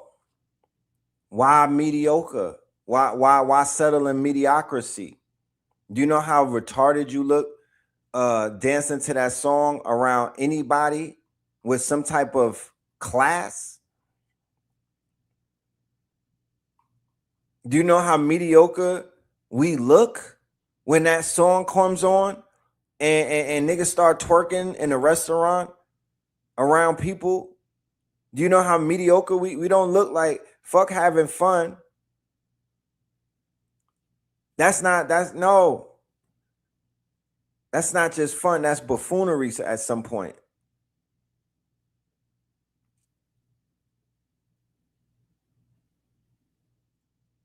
We don't even know how to hide our dysfunction. You know what I'm saying? Because when I was growing up, you had to listen to Millie Jackson when the children were asleep. You had to listen to the Richard Pryor albums when the kids were asleep in the living room. And if you came in the living room, you could get your ass whipped. We wasn't driving around blasting Millie Jackson out the car. We didn't have the speakers out the window and let everybody know that we was dealing with some type of adult theme type shit. We kept that shit within the confines of our homes. Niggas is proud to be ignorant, and I don't like that for us. It's not a good look. And going back to the conversation that I just got on before we played this, there are 3 movies right now crushing the box office, 3 of them, right? And they all come from YouTube. Backrooms, Obsession, and then there's another one that dropped and whatnot. They are taking Hollywood to the cleaners. So these movies and whatnot started on YouTube. They started on YouTube, right? So nobody can tell me that a movie can't be made, especially when we have content on YouTube right now. And we could pick out, yo, what do we want to develop into a film? What do we want to develop into a series and whatnot? What do we want to basically turn into something that is a propriety?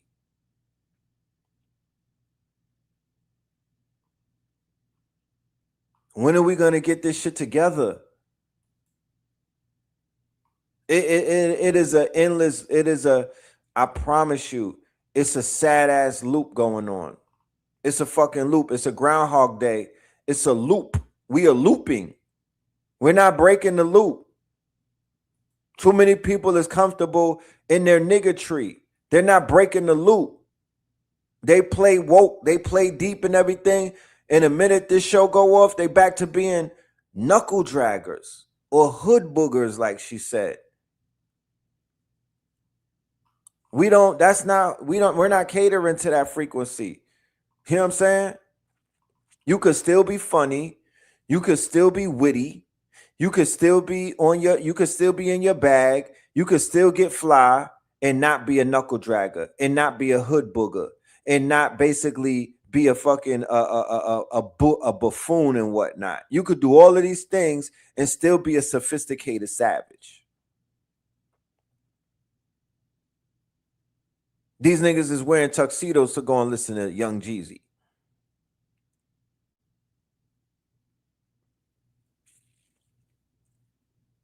We don't have no parental guidance. We don't have no elder statesmen. We don't have no respect for no elders. The era of the master teacher is damn near over with. It's gone. You know what I'm talking about?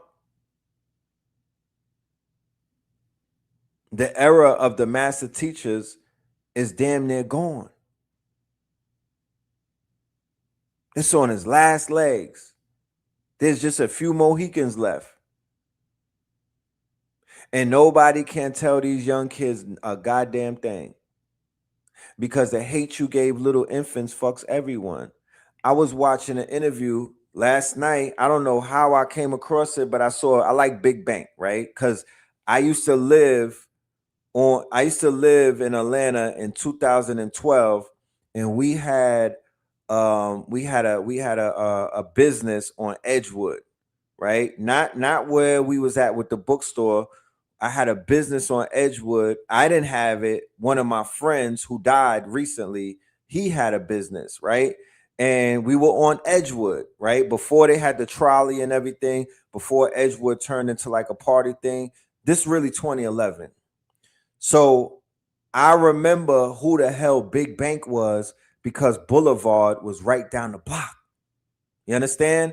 This was around a time before Duct Tape Mafia, when it was just really a street thing, and Big Bank's name rang very big, very in that whole area. Big Bank was a big deal. Okay. So to see the evolution of Big Bank right now, I'm like, wow, this shit is crazy. Like he's a major player, and his change is going to change a lot of people just because he's on camera as a changed man. So I came across, he was interviewing Cartel Bo, who's a rapper out of Houston and whatnot, who is, you know, an outspoken dude, Bob Blase Bloom and whatnot. He got a lot of shit with him, right? But what I realized in the interview and what I picked up in the first 30 to 45 minutes in the interview was that this man is completely traumatized by his mother. You understand? His mother, he hates his mother and his mother hates him, right? He was speaking about situations where his moms had him in the garage tied up, right? Tied up with dogs. She had him in the garage with the lights out, right? With dogs basically attack, you know, like on leashes and whatnot, with men beating him with extension cords.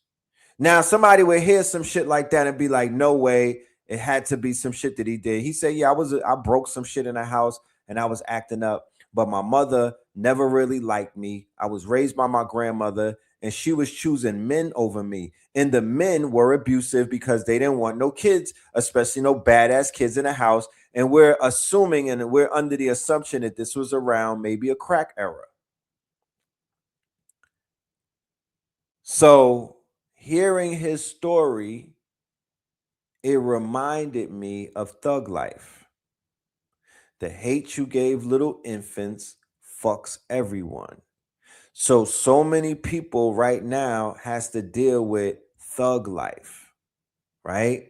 There's generations who've given birth to new generations, right? Of thug life, unhealed, right?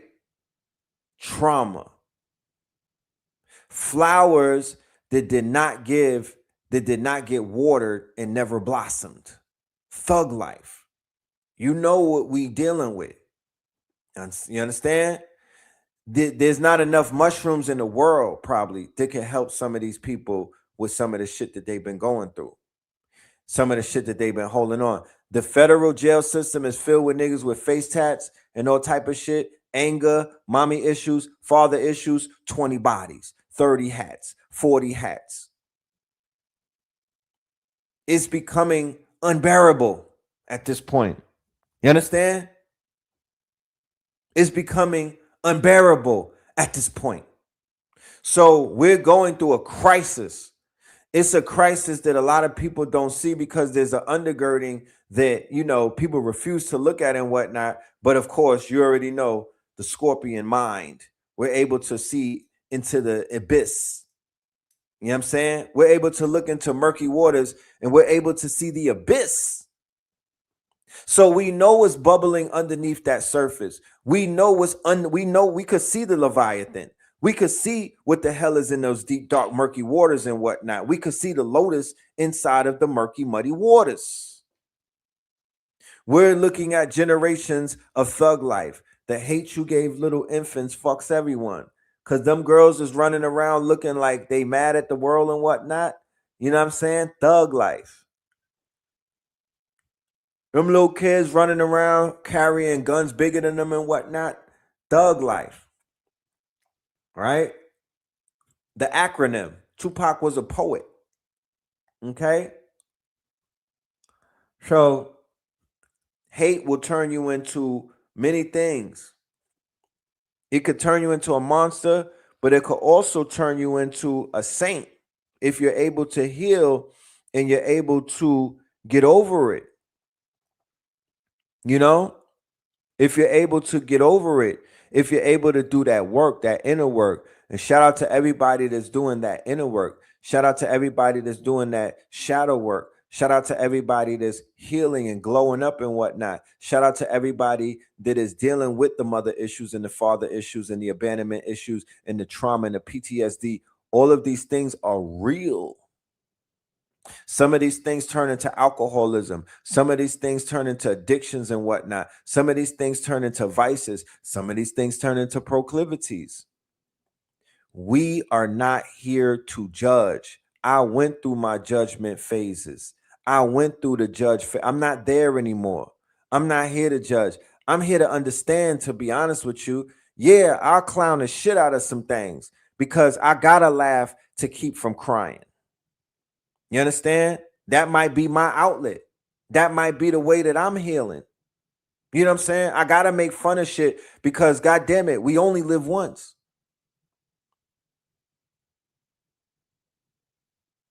This shit is a traumedy, a tragedy / comedy. You know? I don't want nobody to ever feel personally attacked. I understand all of our plight, bro. It's just that sometimes that shit is so it's so disheartening. It's so debilitating that either you got to make fun of that shit or you got to lash out against it. But what I won't do is I won't normalize it. And what I won't do is I won't turn the other cheek. And what I won't do is I won't speak to it. Yeah, I know sometimes I speak about some things that may be a little brash, maybe a little, especially if I got elders in the building. But to be honest with you, the elders, they roll with it. Like Mama Pill, she don't, you know what I mean? At some point she used to be politically correct. She just got to the point where she's like, fuck it, I'm just gonna say what's on my mind. So there's even a point with the elders. They just be like, nah, fuck that. Say what you gotta say. Why, why embellish? Why put lipstick on it? Just let it out. So I'm being responsible. I'm going on. I'm not the best. I got a lot of healing to do in life. Been through a lot of shit, bro. But what am I doing? I'm being proactive. You know, I'm being proactive. I'm encouraging others to be proactive. It ain't one thing to read a book and to be smart about some shit. Nah, there's work to be done. I'm going to do my little trip. I'm the little medicines and all of these things and whatnot. I'm doing my part. And I'm also arduously, I promise you, arduously working behind the scenes and in front of the camera, putting these lectures together. None of my lectures that I do are hyperbole. They all have to do with revealing the quote unquote roots to our main problems. Not me personally, all of us. The people that I have in my network, if I connect with somebody and I decide that I want to bring them on this platform, they all are solution based. I'm not wasting nobody's time, bro. I'm not clout chasing none of these niggas, bro. I'm not doing none of that. If I tap in with a KTL alumni or if I tap in with somebody that's quote unquote a teacher or a scholar, it's to help the audience. It's to help y'all out because I'll be building with them. And then something in my mind be like, nah, they need to hear this shit. You need to put a show together. You need to connect a topic and you need to bring them on the platform and you need to let them shine. It's not about you. You are the magnet to bring people together so they can heal. That's why I got brother Heru Ofari Ata every Monday and every Wednesday, 9 a.m. The fuck? If y'all know anything about me, I'm not no 9 a.m. That blue pill is the early morning. I'm a vampire. 9 a.m. You know what I'm talking about? I'm up and at it. Mondays and Wednesdays, fam. This tomorrow. And it's midnight right now. So it's like, I'm like, yo, I need you to help my people with wealth. I need you to help my people with health. I got 2 strikes on my channel just talking about health, bro. 2 strikes on my channel, bro. So it's like I'm sacrificing a lot. You know what I mean? I'm doing lectures. I'm bringing people together. I'm like, yo, let's teach the people about the crypto, Chicago crypto. Let's teach the people about gold and silver. Let's teach the people about stocks and bonds. Let's teach the people about AI. This ain't no get rich type shit. This is how can I help? How can I help improve somebody's life? How can I get a father popping again so his children and the baby mamas love him again? See some type of, because you are nothing in the eyes of these women if you're not bringing something to the goddamn table, bro. You are nothing. I have so many men that I've seen and that I know and that I cry for sometimes because I see these men break down because they feel like they are unappreciated and they get treated like shit. women too, single mothers, married women. You know, my heart bleeds for everybody in a sense. But I'm like, yo, let my brothers shine. They talk so crazy about us. They talk so crazy about us. They drag us. They defecate all over our names. You know what I mean? We're nothing if you ask the right person. Oh, they're nothing. They mean nothing. They contribute nothing. This Gloria Steinem effect. And then when I hear men talking about the women, that shit make me sad. So I'm like, yeah, we need some healing. Ain't enough mushrooms in the world. These children need their fathers. They need their mamas. They need to see their mamas and their fathers getting along. However that is, I don't know. It's like solving a fucking Rubik's Cube because it's not easy. Life be lifing. And what I've seen over the years is the relationships are going through strain. Ever since 2020, a lot of the relationships have gone through the ringers. People growing apart from one another.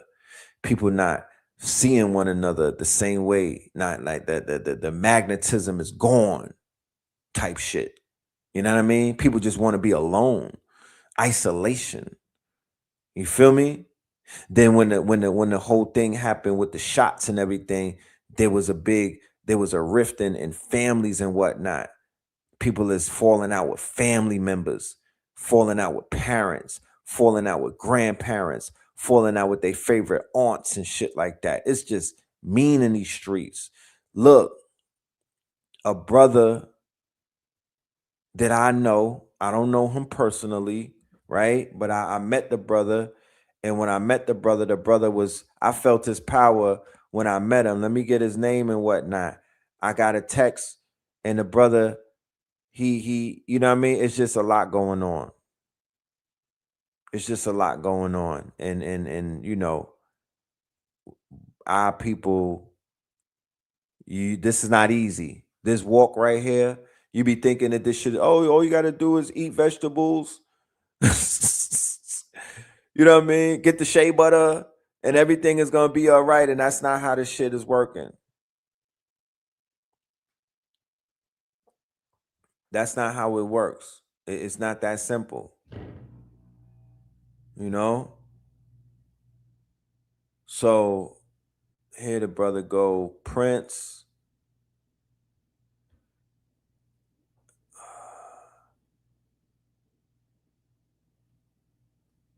Let me get his proper name. I don't want to, you know what I mean? Because people be changing their names and whatnot. So I don't want to say the wrong name, but the brother made transition in his sleep, heart attack. You know what I'm saying? Powerful, bro. When I tell you the brother was powerful, powerful. You know? Powerful. And it's like, be a lot of shit going on. You know what I'm saying? It just be a lot of ish going on. And it's like, we just got to know these things. We have to be aware of the preciousness of the times that we're in. We don't have no time to waste, man. No time to waste at all. Every minute should count. Every minute should count. You don't got no time to even hold grudges. Let it go. Let it go. The brother, one of my brothers sent me a text yesterday, and it was at the right time because my heart was going through some shit. And then when the brother told me about the news with this brother, he told me, right? He said that he felt compelled to share with me. He said, make sure your heart is light as a feather. And my heart was heavy at that moment. And he said, make sure that your heart is as light as a feather. And when he said that shit, it really struck me and it really hit me. You know? And I was like, damn, I needed that, bro. Thank you. You know what I'm saying? Real talk. Like, I appreciate that because you don't even know. You know what I mean? And it helped put me in a better position. It helped, it helped put me back into a mind state like, yeah, make sure your heart is as light as a feather, fam. Stop carrying pain and agony and strife and stress, and don't hold no grudges type shit. You know what I'm saying? We could get mad deep with shit. We could get all deep with everything. But really, the thing that's taking down the people that I know is not deep. It's not like the aliens is not taking my people down. You know what I'm saying? The patriotic front is not taking my people down.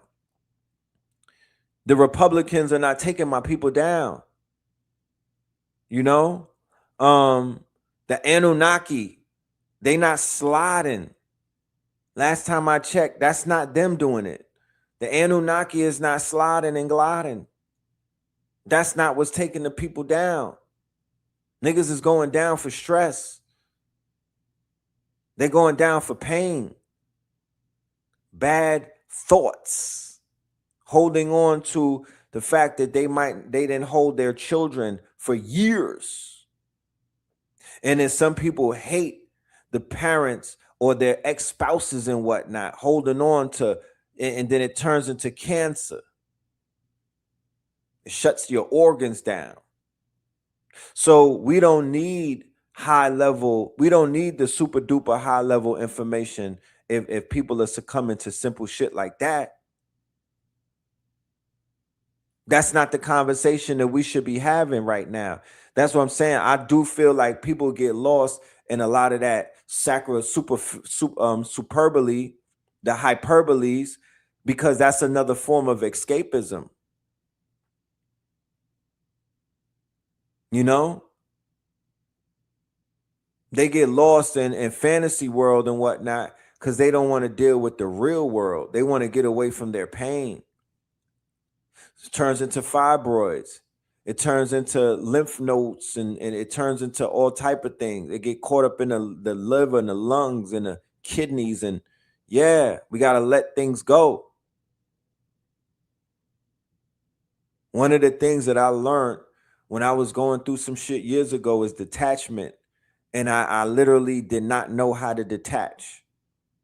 But I had to learn it in order to keep myself from not waking up. You know what I mean? Because I went through a situation where it felt like I had a anchor on my heart. My shit felt like it was broken in 1,000 pieces. Dead ass. Couldn't even sleep. Felt like I got hit in the heart with an arrow. So the only way I was able to heal is I had to let some shit go.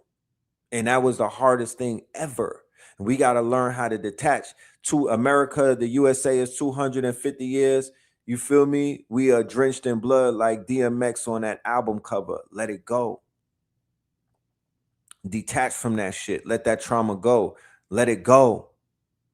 You know what I'm saying? Let it go. Because it's killing us. It's weighing us down. It's weighing us down. So many people, I'm sitting back and I'm watching a lot of the new people, like on the TikTokers, and like Shorty that was just on, and she was talking about Young Miami. You could tell that she's just in the beginning stages of her consciousness, like Chocolate Godiva, the people that are in their beginning phases and whatnot, right? And like people on TikTok and some of the IG people on my scroll and whatnot. And I'm like, yeah, they're going through their angry phase. They're going through their trauma bonding phase. You know what I mean? They're going through that phase where it's like you're angry and shit. You're mad, and you're getting enraged. You're crashing out. Right? You're crashing out. You can see the veins in the neck popping out type shit. You know what I mean? People are like so fucking enraged they get cross-eyed type shit. Like, no, you got to get past that.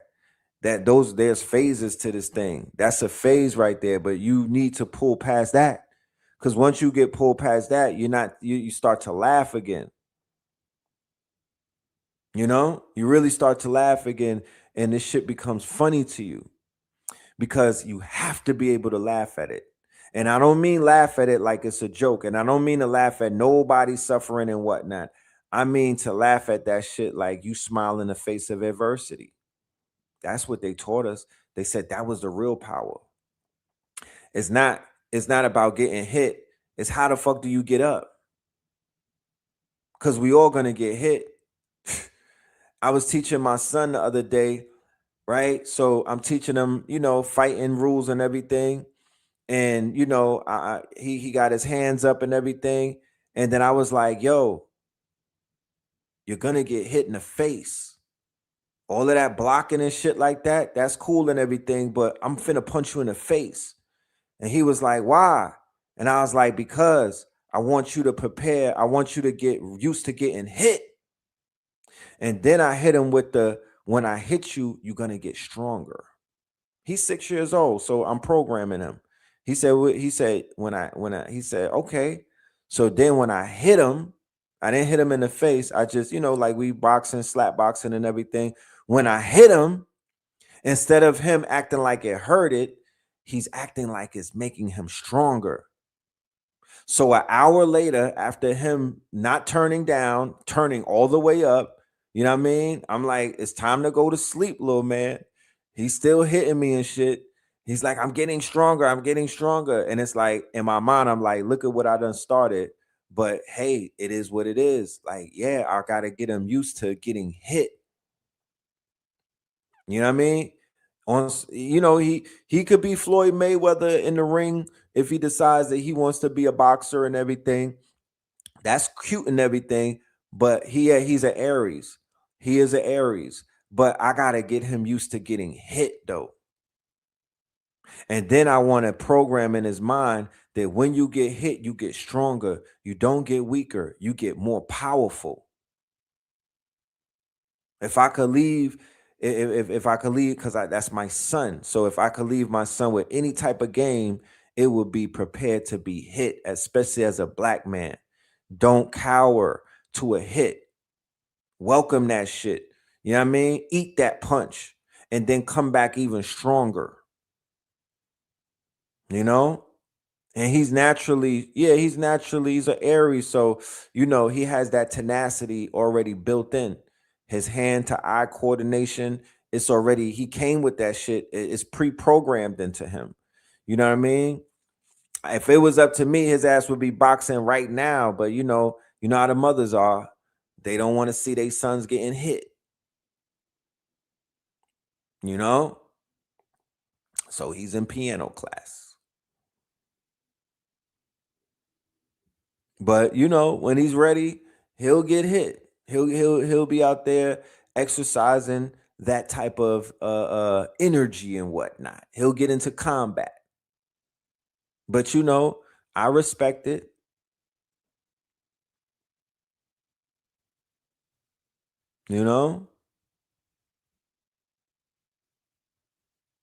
I respect it. But I want to raise, these children are like warriors. But I also want to raise them. He's also a gardener. He's also a gardener. He's getting hype. He planted some seeds the other day. We got the flower pots and everything on the front porch. You know what I'm saying? He's watering the pots. He's very excited, enthusiastic about seeing those green buds come out the dirt. He is elated. You know what I'm saying? So yeah, he'll be a gardener and he'll get into his martial arts boxing bag because he got that type of energy, and I want him to put it somewhere other than, beating me up. But yeah, teaching them how to get hit, you get more powerful, But yeah, I just had to share that. It was on my heart, right? And I say all of that because, once again, I've shared with y'all that in order for us to really get back to homeostasis as a community, we got to bring the knowledge back. We got to bring the knowledge of self. I don't care how corny people might act like it is. Oh man, I should have, you want to be Sharif and whatnot. What you trying to kick knowledge? Yes, I am, because I come from the people that I was raised by. They was dropping knowledge. Check it out. Say that we are people with knowledge, wisdom, understanding, culture. We got the power to build over the planet Earth because we are the youth. We got the equality because we deal equal with our power. We got God because we got God in our mind. We build with God knowledge because we got God in our mind. If you've listened to hip-hop for any length of time, you've probably heard rappers say things like peace, God, the cipher, knowledge, wisdom, build. For a lot of people, those just sound like cool words, but they come from one of the most influential philosophies in hip-hop history, the 5% Nation. Now here's what's fascinating. I don't think thousands of young black men were drawn to the 5% Nation because of numbers, or because of the supreme alphabet. They were drawn to what those things represented: identity, purpose, knowledge, and self-determination. See, one of the foundational teachings is something called supreme mathematics. Every number represents an idea. 1 is knowledge, 2 is wisdom, 3 is understanding, 4 is culture or freedom, 5 is power, 6 is equality, 7 is God, 8 is build or destroy, 9 is born, 0 is cipher. Now to someone outside, that may sound like simple symbolism, but imagine growing up in the late 1960s and 1970s. Many black communities were navigating the aftermath of segregation, economic disinvestment, unemployment, and limited opportunity. Then someone comes along and tells you, knowledge isn't reserved for professors. Wisdom isn't reserved for preachers. You can study, you can teach, you can build. You can become something greater than your circumstances. Suddenly, the world looks different. The 5% Nation encouraged its members to find meaning in everyday life. Words weren't just words. Numbers weren't just numbers. Conversations became lessons. Life itself became a classroom. And if that sounds familiar, it's because hip-hop works the same way. Double meaning, metaphors, punchlines, layers. A rapper could say one sentence, and depending on what you knew, it could mean 3 different things. That's why so many legendary artists gravitated toward these teachings. Whether they formally belonged to the 5% Nation or were simply influenced by it, its language became part of hip-hop's DNA. So when you hear somebody say peace, God, or reference the cipher, you're not just hearing slang. You're hearing echoes of a philosophy that gave many young black men a framework for education, identity, and self-worth. And whether you agree with every teaching or not, it's impossible to tell the story of hip-hop without telling the story of the 5% Nation. So I'm a remnant of that, and I've shared my life. I've shared some of my, my creation myth with the family. And one of my stories is that when I was like 11, maybe 12, in my neighborhood in Flatbush on Cortelia Road, we had OGs, right? We had I'm born in 75, so I'm talking like 85-ish and everything. This was around the time of the gods and the earths. So the kids that was like 16, 17, and 18, they had all of the, they were like the popular kids. They were God bodies, right? Because they come from that Father Allah, Clarence 13X, you know what I mean? That was the wave in New York City coming around the 80s and everything. And of course, this is the beginning of the golden era of hip hop. And the top rappers were all God body. King Asiatic, nobody equal. That's Big Daddy Kane. King Asiatic, nobody equal. Knowledge reigns supreme over nearly everyone. That's KRS-One. Rakim Allah. You know what I mean? That's Eric B. and Rakim. And I could go on for days. It was a bunch of them. But those were the top, those were some of the main figures in the game at that point. And they were all knowledge of self righteous. They you know what I mean? They were street. Remember, we talking street knowledge. We're not talking book knowledge. We're not talking fight. We're not talking, which is it's an admixture. It's very difficult to explain it in layman's terms. It's more of a cultural thing. They was in the streets on Rikers Island. The people that was holding it down, Fruquan, and it was the gods in the earth. When you saw the rise of people move, remember in Belly, the niggas that was moving crack was named Knowledge Born, right? That the gods exported the crack game out of town. That's non-cipher. That's not doing the knowledge, right? You wouldn't think that would be knowledge, but that's what happened. They helped push the plague. And many people suffered because of that. I feel that there was a price to pay because of the decisions that people made. But this was children in poverty. This was children in poverty, right? Doing everything by any means necessary to get out of poverty, because poverty was there. There was poverty back then. We don't see the poverty now, but there was poverty back then. Niggas, the poverty was real. The poverty was real before the crack era. You know what I mean? PE wasn't God body. Professor Griff. I don't know. I can't really say if Chuck D was a God body. I don't think he was. They was from Long Island. I don't think that they was God body, but they was definitely influenced by the God bodies. He gravitated towards Farrakhan and whatnot. You know what I'm saying? Remember, Clarence 13X left the Nation of Islam and created the God bodies right down the block. You had Temple 7 on one block, and you could walk 5 minutes or 10 minutes over to the where the God bodies was at on Linux and whatnot. They are aligned. They have an alignment, but they're not the same. Yeah, Flavor Flav.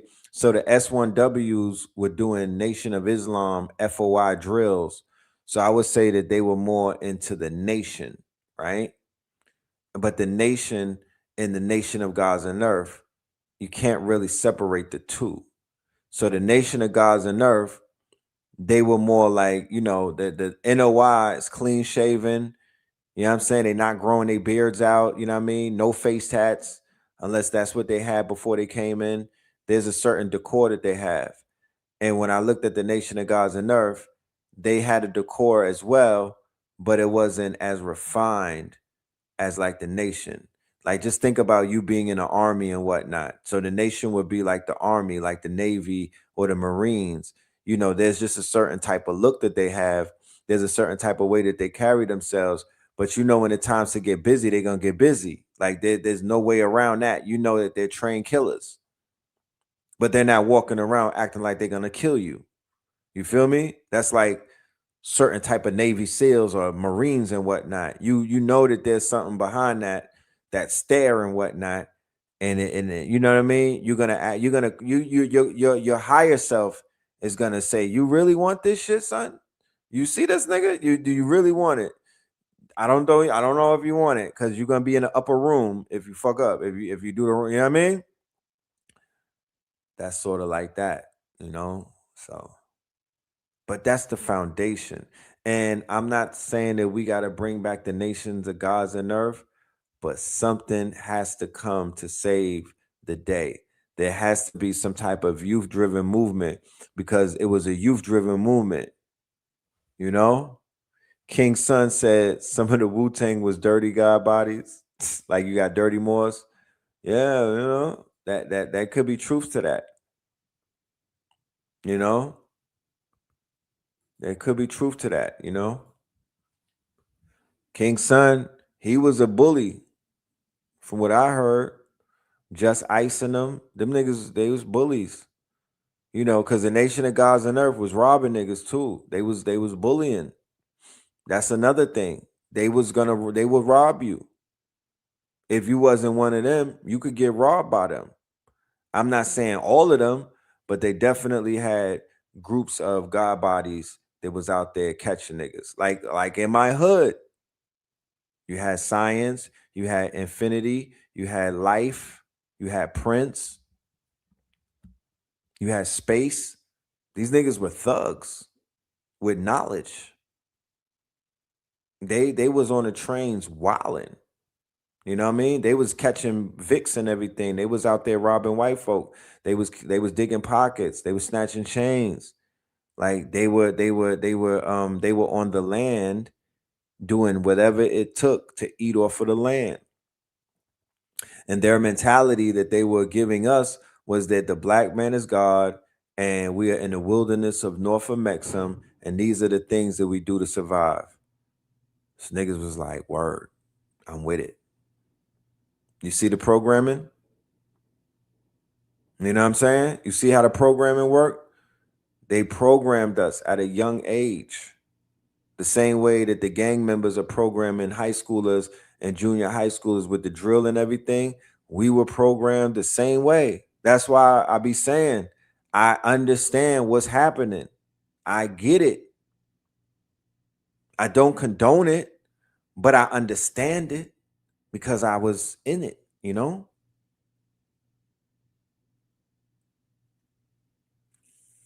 Let's continue. Expos, man. Hello? What's going on, Mitch the bitch? I know you're dead. And if you're not dead, you're close to it. Life support. Barely breathing.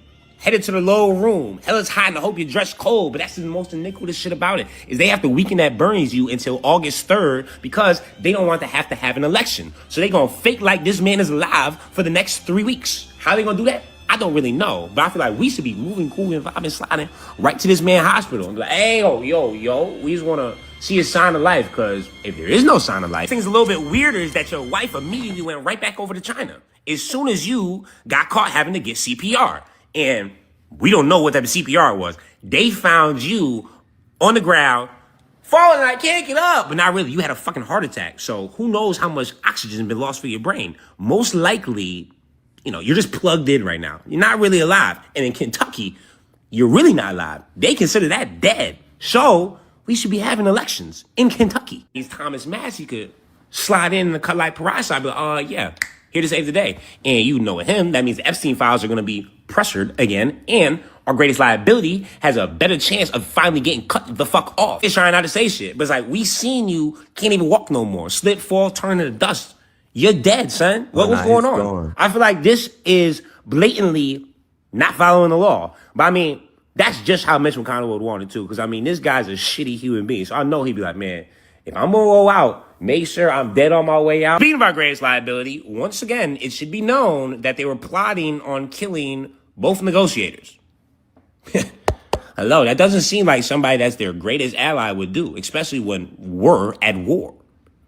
And that is on top of them planning things in the White House and planning things on our Secret Service to spy on us. At some point in time, I think the enemy is over there. Reporting iniquitous news, look who is leading for Prime Minister. Ben fucking Guyver.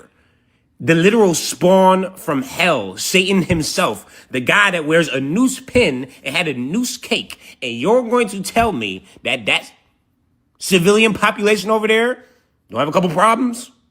I'm just saying. July 4th, we, had a couple traitors. Yesterday, the enemy gathered mass in one place. Opportunity lost. A funeral? He wanted us to bomb a funeral. Do you understand the type of sick fuck you have to be to bomb a funeral? And they all freaking out because people burning a stupid-ass flag. On 4th of July, they should go to prison. It's no different from setting an American flag ablaze. What? It's very different. What are you talking about? You're setting a flag on fire of genocidal maniacs. It seems like a good thing. Also, the puppet got their new playbook that anti-Semitism is turning them into a Zionist, which, I mean, that sounds like one of the stupidest fucking takes. I'm so confused what their, little team huddles are, because they're really all very dumb. Here's the quickest way to turn Claude Code into... The sky's over. Google says their quantum chip. Hold on. In the apocalyptic end.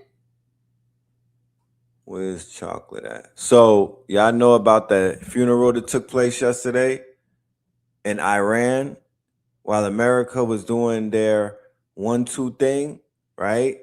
There was a funeral that broke world records. Okay, check this shit out. This funeral that is happening in Iran right now for Ali Khamenei is one of the greatest things that the world has ever seen. This will have close to 20 million people. And by close, I don't mean a little less.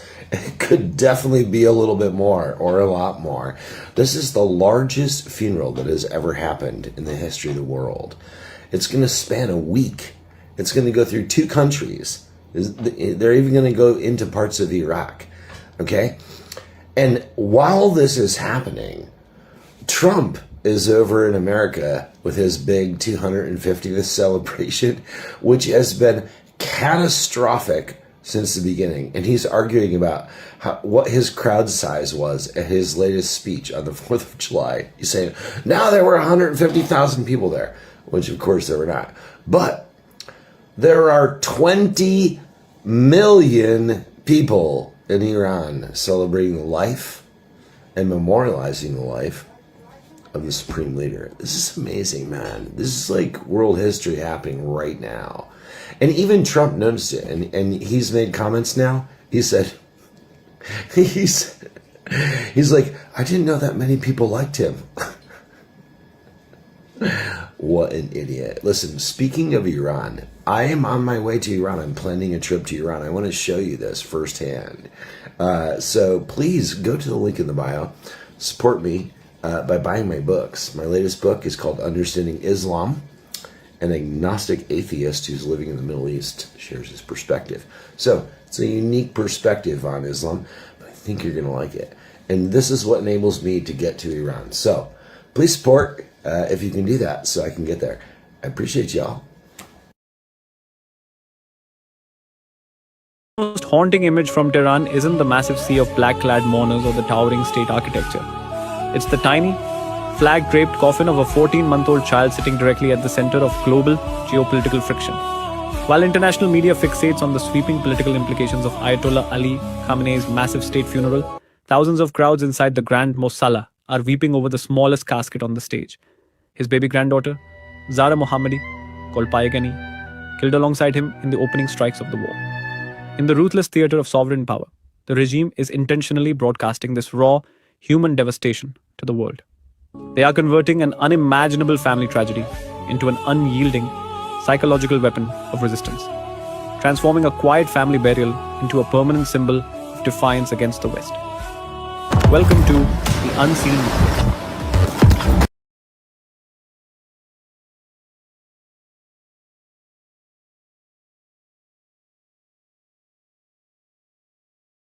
I want you to believe that Iran, a nation of 90 million plus people, was a nation that was against their leader. But with images and videos circulating all over the internet right now in the last few days, we have all been able to see that a funeral procession that's the largest in human history with over 35 million people. So then, when you talk about the storms that are hitting America on its fucking anniversary, right? On the same time that 30 million people are mourning a sorrow. He's the supreme leader. He's their spiritual leader. You got to understand that this shit is getting hit by spiritual warfare. Okay? The sky's turning red over New York. That's not happenstance. The shit coming off of Coney Island, that's not happenstance. Trump and them getting chased by the weather, that's not happenstance. All of that shit, to me, when you talk like these are not just simply religious people.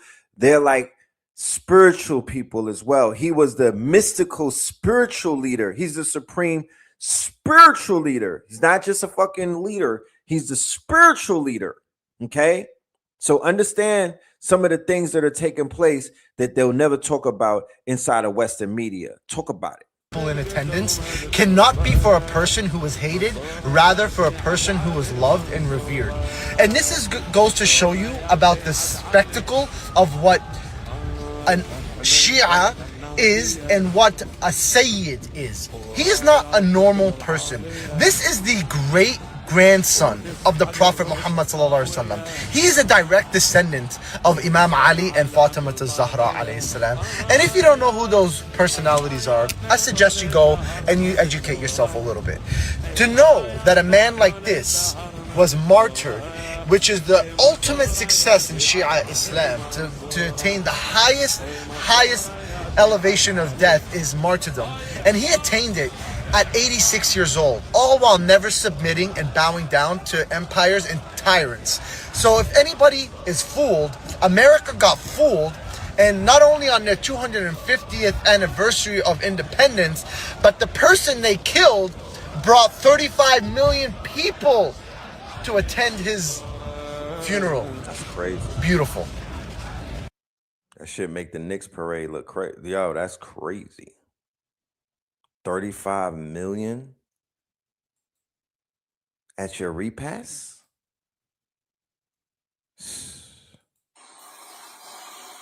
What we talking about, fam? So this ain't the first time it happened, right? They go crazy over there when you kill their lead. Check this shit out.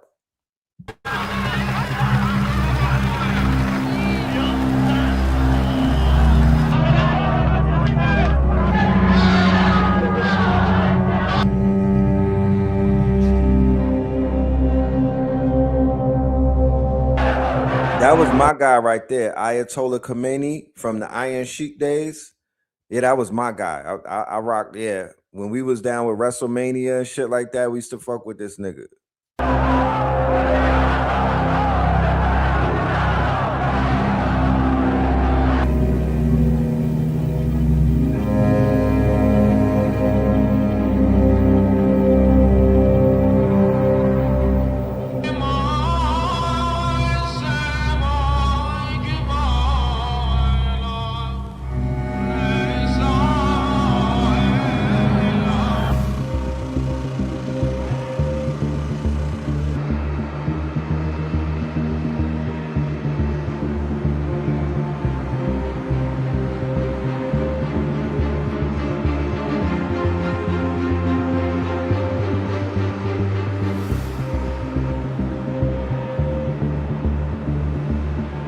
No, he wasn't a political leader. He's the supreme leader. Not the political leader. They got a he's not politics. He's spiritual leader. He's the supreme leader. And we're not talking about the clothing line. He's a supreme leader. Right? It's like a pope. It's like the pope.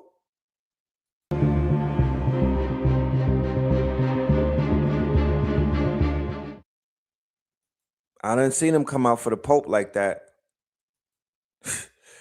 You know, maybe I wasn't paying attention. I ain't see him come out for Pope Francis. To the sport of football.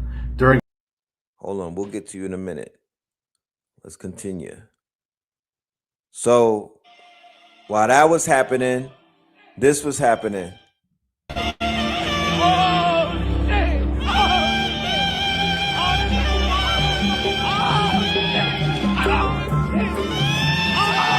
This is Virginia Beach, America.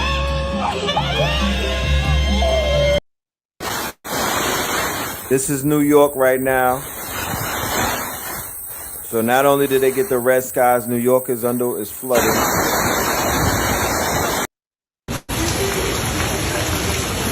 That's New York.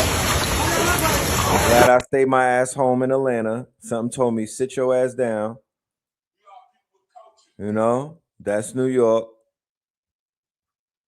Okay.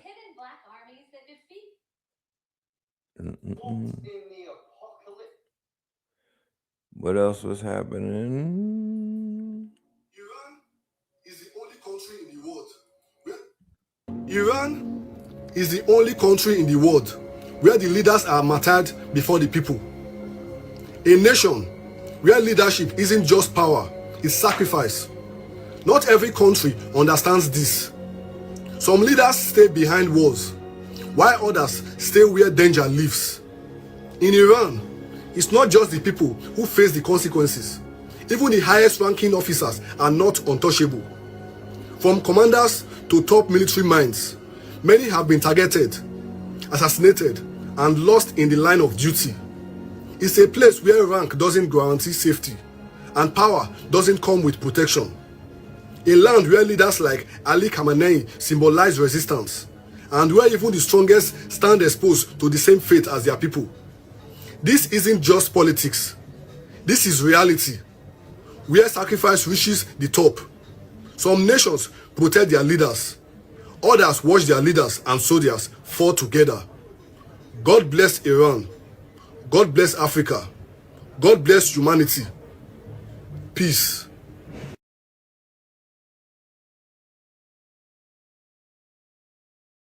Americans have no culture is because most of the things that have become associated with white people were black inventions. White people love vanilla, but did you know that vanilla was actually invented by an enslaved black teenager who was 14 years old? His name was Edmund Albius. He's the person who made vanilla a mass-produced product because he figured out how to rapidly pollinate these plants. Or number two, if you've ever heard of techno music, that was actually invented by black people in Detroit in the 80s, which now has become synonymous with a lot of white people in the US or white Europeans, when actually in reality, this was purely the creation representation of a black person and black people. Or number three, the thing that I think of a lot is how white people have co-opted barbecue. Specifically in California, where I grew up, you will see a lot of barbecue joints that were actually white people's recipes that they stole from black people. It's very much a ripoff of the common Southern home cooking, which, you know, came out of the American South, both during slavery and during the Reconstruction era. So yes, white people don't have any culture, we steal it. And that has historically been the case, and that is why white people are so angry. You know any other inventions created by black people but stolen by white people? Drop them in the comments. Okay, bye!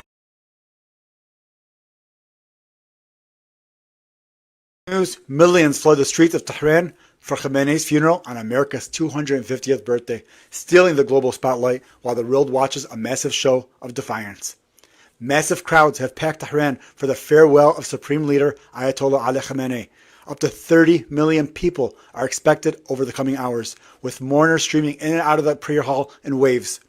Iranians and visitors from Pakistan, India, Turkey, Lebanon, Syria, Iraq, and beyond are waving flags and chanting in honor of a leader they seen as a symbol of resistance. Western media spent years claiming Iranians despise their government and leader, that his death would bring celebration. These scenes prove them wrong. This is just the start of a human sea flooding the streets. Iran paired every foreign delegation with sharp, politically targeted Quran verses. Saudi Arabia heard about two armies clashing, one believing, one not. Hezbollah got "you are superior, don't weaken." Hamas was honored for staying faithful to the covenant. Houthis were praised for fighting without faltering. And Turkey was called out for sitting while others drive. It was scripture used as a clear political message. The U.S. tried hard to keep countries away. Secretary Rubio warned embassies that attending would be an unfriendly act, with consequences, and some nations backed off under pressure. But Saudi delegations, Qatar, Oman, Russia, and others still showed up anyway, a direct rejection of the bullying. Trump and Netanyahu thought the February U.S.-Israeli strikes that killed Khamenei would be celebrated. They expected cheers and collapse. Instead, on July 4th, America's 250th birthday, the world is glued to this massive funeral in Tehran while U.S. celebrations get overshadowed. They say this is the biggest funeral in the history of funerals.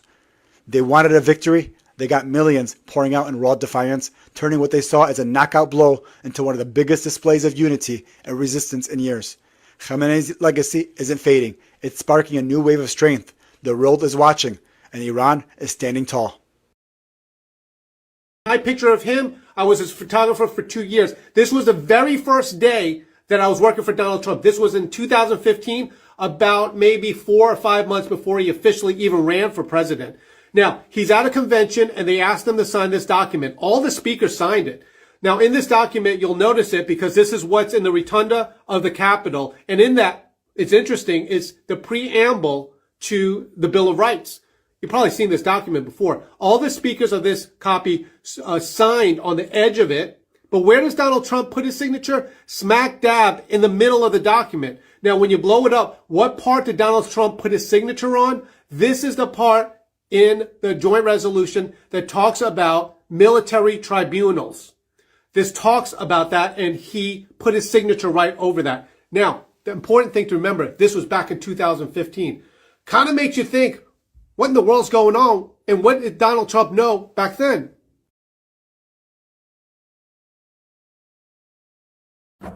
Real quick, we're gonna show this clip and end it on the World Cup. We'll circle back around and we'll get to more information tomorrow. But I just want to show you how dirty these people have been playing and how wretched these teams are, especially these Europeans and whatnot.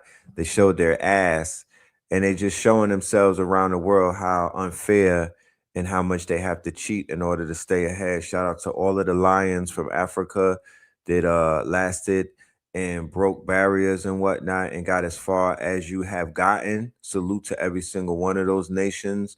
Big up your chest, hold up your head, and definitely keep striving and whatnot. You feel me? But yeah, check it out. Everyone.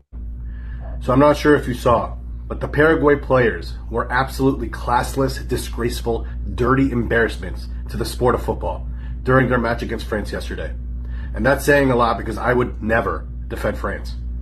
And if you were to analyze all of the dirty plays by Paraguay, almost all of them were specifically against France's black players. No, really. Practically every filthy play by Paraguay was precisely against the black players. And before you attempt to say that this is just a coincidence, no, it's not. This is a direct reflection of their history of systemic racism against their indigenous and Afro-descendant populations. But aside from all of that, Paraguay has consistently been one of Israel's most steadfast and vocal international allies.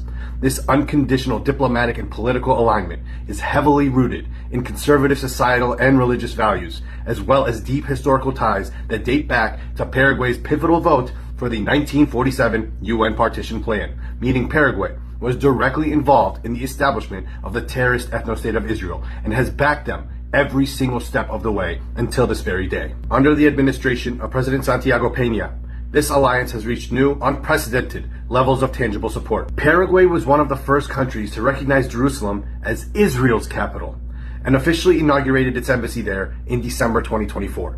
Paraguay was also the first nation globally to file a brief at the International Court of Justice supporting Israel in the genocide case brought by South Africa. Yes, Paraguay is defending genocide. And Paraguay actively votes against anti-Israel resolutions and voted against an arms embargo on Israel at the United Nations Human Rights Council. Also, Paraguay is one of the very few countries that has designated Palestinian and Lebanese resistance groups as terrorist organizations. So good riddance to Paraguay from the World Cup, as Paraguay is simply a blood-soaked appendage of Israel, and they can quite literally go eat shit. That part. Yeah, so that being said, yeah, same as Argentina, you know, and then we have England beating Mexico tonight, you know what I'm saying? So yeah, you know, this is interesting. But yeah, man, with that being said, ladies and gentlemen, I want to say thank you all. If you have not signed up for our quote unquote weekly workshop that we're doing, it is called Get Built, right? And it features the good brother Hitsayu Aku and my good brother Ampu. And we are proactive. We're doing summer school every day on our school, right? 2 hours, 1 hour, 2 hour, 3 hours. Today we had Original Black God as one of our guest teachers and whatnot. And inside of summer school, we basically are just doing automations. We're building out agentic AI. We're building out AI films and whatnot, video games, Hicksfield, MCP. Y'all better take advantage of all of these opportunities that are going on right now. Don't let nobody lie to you. Hicksfield is the best site on the internet right now when it comes to AI. It's crazy the shit that you could do with it. So yeah, man, drop some money on them. But tap in with us. We doing big things. We doing shit that hasn't been done before. I don't know nobody that's doing this on the internet right now that's actually building. It's people that are talking, but we're building. Shout out to Sister Lakeisha, one of our premier, our KTL, one of our master students or whatnot, building our website. She's doing her thing. I'm telling you. I am telling you, bro. You know what I mean? Very proud of her. Yeah, man. So we just doing what we got to do. I don't want to even embellish, you know what I'm saying? It's not the time for that. I'm just letting the family know I'm reporting and letting y'all know that outside of YouTube, yeah, we do the YouTube thing, but we doing other things as well. Bigger things than YouTube. You feel me? Bigger things than YouTube. I'm so proud of what we're accomplishing inside of our school community and with these workshops and these boot camps and whatnot. 72 Claws, Imaginarium. Y'all really keep me going. You know what I'm saying? And my KTLians, of course, my Know the Ledge crowd, y'all keep me going. I appreciate everybody for the same reason, because y'all appreciate yourselves. All right, I'm going to drop the Cash App because I've been asked in the audience for that. So here you go. You know what I'm saying? Make it rain on a brother. Yeah. Spin that shit. Spin that shit. Spin that shit. That part. You know what I'm talking about? Yeah, that part. Shout out to Young Miami. Shout out to Old Miami. The fuck? Shout out to everybody. You know what I'm saying? We don't have no enemies. We just have people amongst us who sometimes we just need to leave alone for a little while we go ahead and build our paradise and get our shit together. And once again, people that bump their heads, they wake up with bandages, and then they new people. So if they gonna bump their heads, let them bump their heads. You already know what it is. We got work to do. We don't have time to give out bandages. You know what I mean? Let them bump their heads. They're gonna be all right. We all bumped our heads before. We are, and look at where we at now. We okay. So let life do what life does. We are not here to save nobody. We are not here to put no capes on. We're not here to be congregational of judgmental people and shit like that. If you're gonna shake your ass, then shake your ass. You know what I mean? Don't let the rhythm you know what I mean, arrest your development. But don't be out there boosting either, my niggas. You know what I'm talking about? Don't be out there scamming and shit like that either. You know what I mean? Like, let's be mature. So with that being said, peace, love, and light to the family. Melanin Mondays. We'll see you mañana, inshallah. Y'all stay dangerous. Y'all stay focused. And we will see ya very soon. Theta waves. Peace.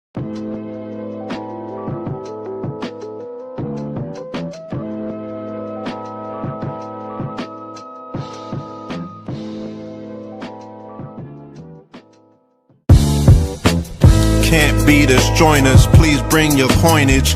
We sing 3-pointers, money shots, all net, all vets. Bones we not, jet skiing in them sunny spots. With women edible like gummy drops. Dummy stop, dummy stop. No weapon form can intercept the storm. Once my intellect is on, I'm projecting on magnetic fields. And interact with blacks with athletic bills. I'm all about growth and development like residents of Ebbets Fields. Not to choose between woo and chew.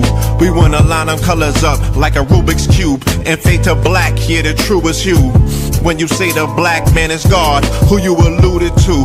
The usual. Clarence 13X, a worthy guess. The words expressed come from the word in flesh. Elijah M, the NOI versus Leviathan. Messiah sent from the heavenly branches. 7 P's from since G-Dub cut down the cherry tree. In the wilderness of North Mex, and we flossing death and forced aggression, or forced perception, forced protection, or forced confessions. It's all a lesson. The sorcerers from Corsica, killer tonics, sticks and drums like the Philharmonic Orchestra. You niggas still playing harmonicas from officers, fabric softener. Jive turkeys popping 5 perkies, playing with keys, the Scotch stores type. For that soft white, we could've caught life, just being forthright. First class on my 4th flight, popping out like Fortnite. Every night we lit like Porsche lights. The meek shall inherit the earth, oh yeah, the scorched type. And these niggas, they some hoes in these streets. Me, I'm 10 toes in these streets. They lost their souls, niggas got holes in their feet. Shit, I'm just worried about the craft and how to perfect it. Not worried about the craft, yeah, that's out of perspectives. Focus on the chip like I'm Robert Kraft, and then how to protect it. It's the waves of the oceans. Get to the money, nigga, save your emotion. Descendant of the slaves in the graves in the oceans. Mastermind that the waves is in motions. These niggas, they addicted to the folly, addicted to that molly. Making me a movie, them sticks made of holly. I'm Dr. Manhattan, sitting on top of Manhattan. When I get all 5 rings, snap my fingers and pop up on satin. Dressed in all black, yeah, drop top the Phantom. Blast.